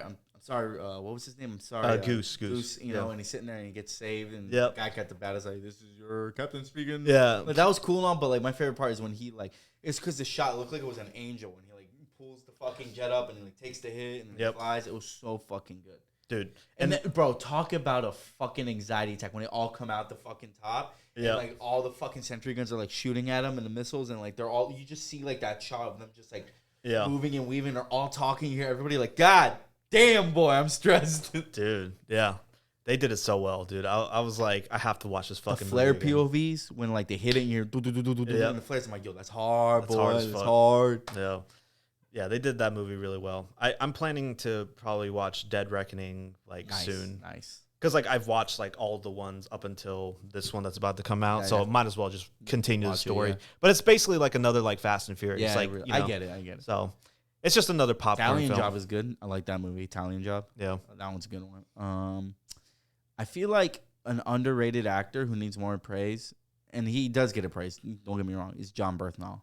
Yeah, I think he's a really solid fucking actor. And then like it's unreal. Like even if you know his story, you don't have to know his story, but like if you know his story, you're like, holy shit. Like he's such a good fucking actor. I think he's hilarious. I thought he was great in Wolf of Wall Street. Yeah, I thought he was fucking fantastic in The Punisher. Yeah, I loved him in fucking that one movie with Will Smith when they talk about Serena Williams and like the tennis player. I forgot what it was called. Yeah, he was great there. He's such a universal character, and I'm sitting there, I'm like this is the guy that you need to put on every movie, and he can get away with it, and you won't even think he's being typecast. Like he's so fucking good. Yeah, he's a good actor. Same with Charlie Hunnam. I think Charlie Hunnam is a great actor. You know, I know Arthur was a weird movie with the CGI and stuff, but he's a great actor. He did great in Sons of Anarchy. The Gentleman was so fucking good. Yeah, it was all good, bro. Like, you know, he's casted in Zack Snyder's Rebel Moon as well. Was he really? As whom?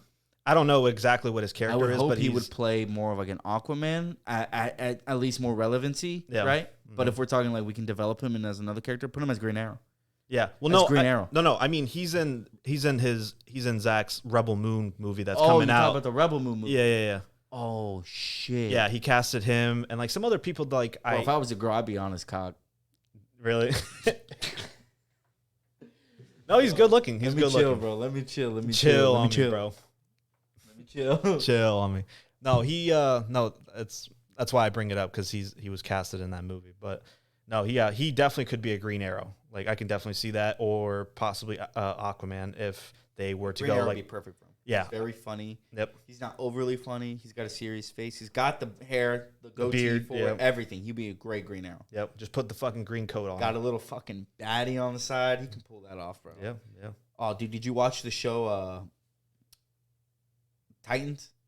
Oh yeah, I did. I haven't watched this new season, but like, dude, the very kind of first getting a little weird, and I'm kind of losing drive on it towards the end. Yeah, but it's still good. The very first 2 seasons, I was like, yo, bro, I could get this scene where fucking Robin like throws a fucking batarang and it goes in the guy's face. And I'm like, yo, more of that shit, bro. Yeah, I was like, whoa, I didn't know it was like R-rated. Yeah, dude. I didn't know it was R-rated. Yo, I didn't know it was this kind of shit, boy. Look, I didn't know it was R-rated, right? And then he like beat up on some goons, and he was like, this guy's not Batman, and he like knocked them out, and he's like, fuck Batman. I'm like, whoa, what the fuck is going on here? Hey, shit. Losing your shit. Yeah. Nah, you see this? I was like pleasantly surprised by that. I was like, wow, you know? Fuck yeah, dude. So, but yeah, again, like it's kind of like, it's getting kind of weird with like these newer seasons, you know? So it's good. I haven't been able to like get around. Like the last season I watched was season 3 with like the Red Hood. Yeah. So that was good. It was good. I don't know. Red Hood's a little emotionally unhinged. I like Red Hood a little bit more serious. Like, yeah. But I think he'll develop well once he gets into that character. But yeah, Red Hood was good. Yep. You ever seen that animated movie?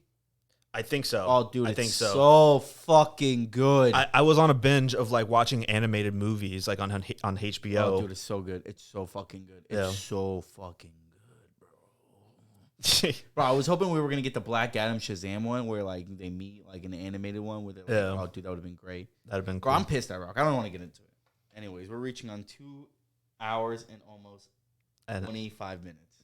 Damn, we've been talking for that long. I told you, bro. When it's a podcast when there's like no subject needed and you can just riff and go, it's amazing. You getting cottonmouth, boy? Huh? You getting cottonmouth? I was getting cottonmouth earlier, but then mouth. Mouth. But I got some water, so I'm told you, bro. We gotta do this again. Yeah, you'll like it, bro. Trust me. Like if you can flow naturally, time will go by. It's just like we're sitting at a bar or like we're outside just talking. Like it's just that. Yeah. People overthink podcasts too much. Like, oh, we need to have subjects. We need to have other people here. Like, no, I know. If you can communicate well and you can kind of direct the conversation, because obviously as a host and a creator, you got to kind of like know where you want your audience to kind of know and stuff. Yeah. But like if you're genuine, even the audience will kind of be intrigued by it. But at the same time, I care what I want to hear. You know? Yeah. Absolutely. No, we're definitely gonna do this again. This is pretty fun. So. All right, boy. It was a pleasure. Everybody, this is Marius. He will be back on once new movies come out, or if he ever feels ever so generous to bless us with his presence again. Yeah. And we'll make it happen again. All right. Facts. Let's give a let's give a dab me up real quick. So this is for the gram. So okay. Take a look at that. One more like this. Last one. There you go. Post it up and be like, yo, watch Marius and I talk about bullshit. Yeah. Hell yeah. All right, everybody. It was a pleasure. Thank you for tuning in. Everything will be available on Anchor, Spotify, Apple Music, anywhere you want to be, or Apple Podcasts, sorry. And go through there. But mostly try Spotify. It's kind of where I have the most audience, and Anchor is owned by Spotify. It's just a helping hand to distribute more podcasts out there. So please share, like, friends, whatever you want, or don't. I don't fucking care. Hope you guys enjoyed. Thank you. See ya. Beautiful, bro. Beautiful. I'm here for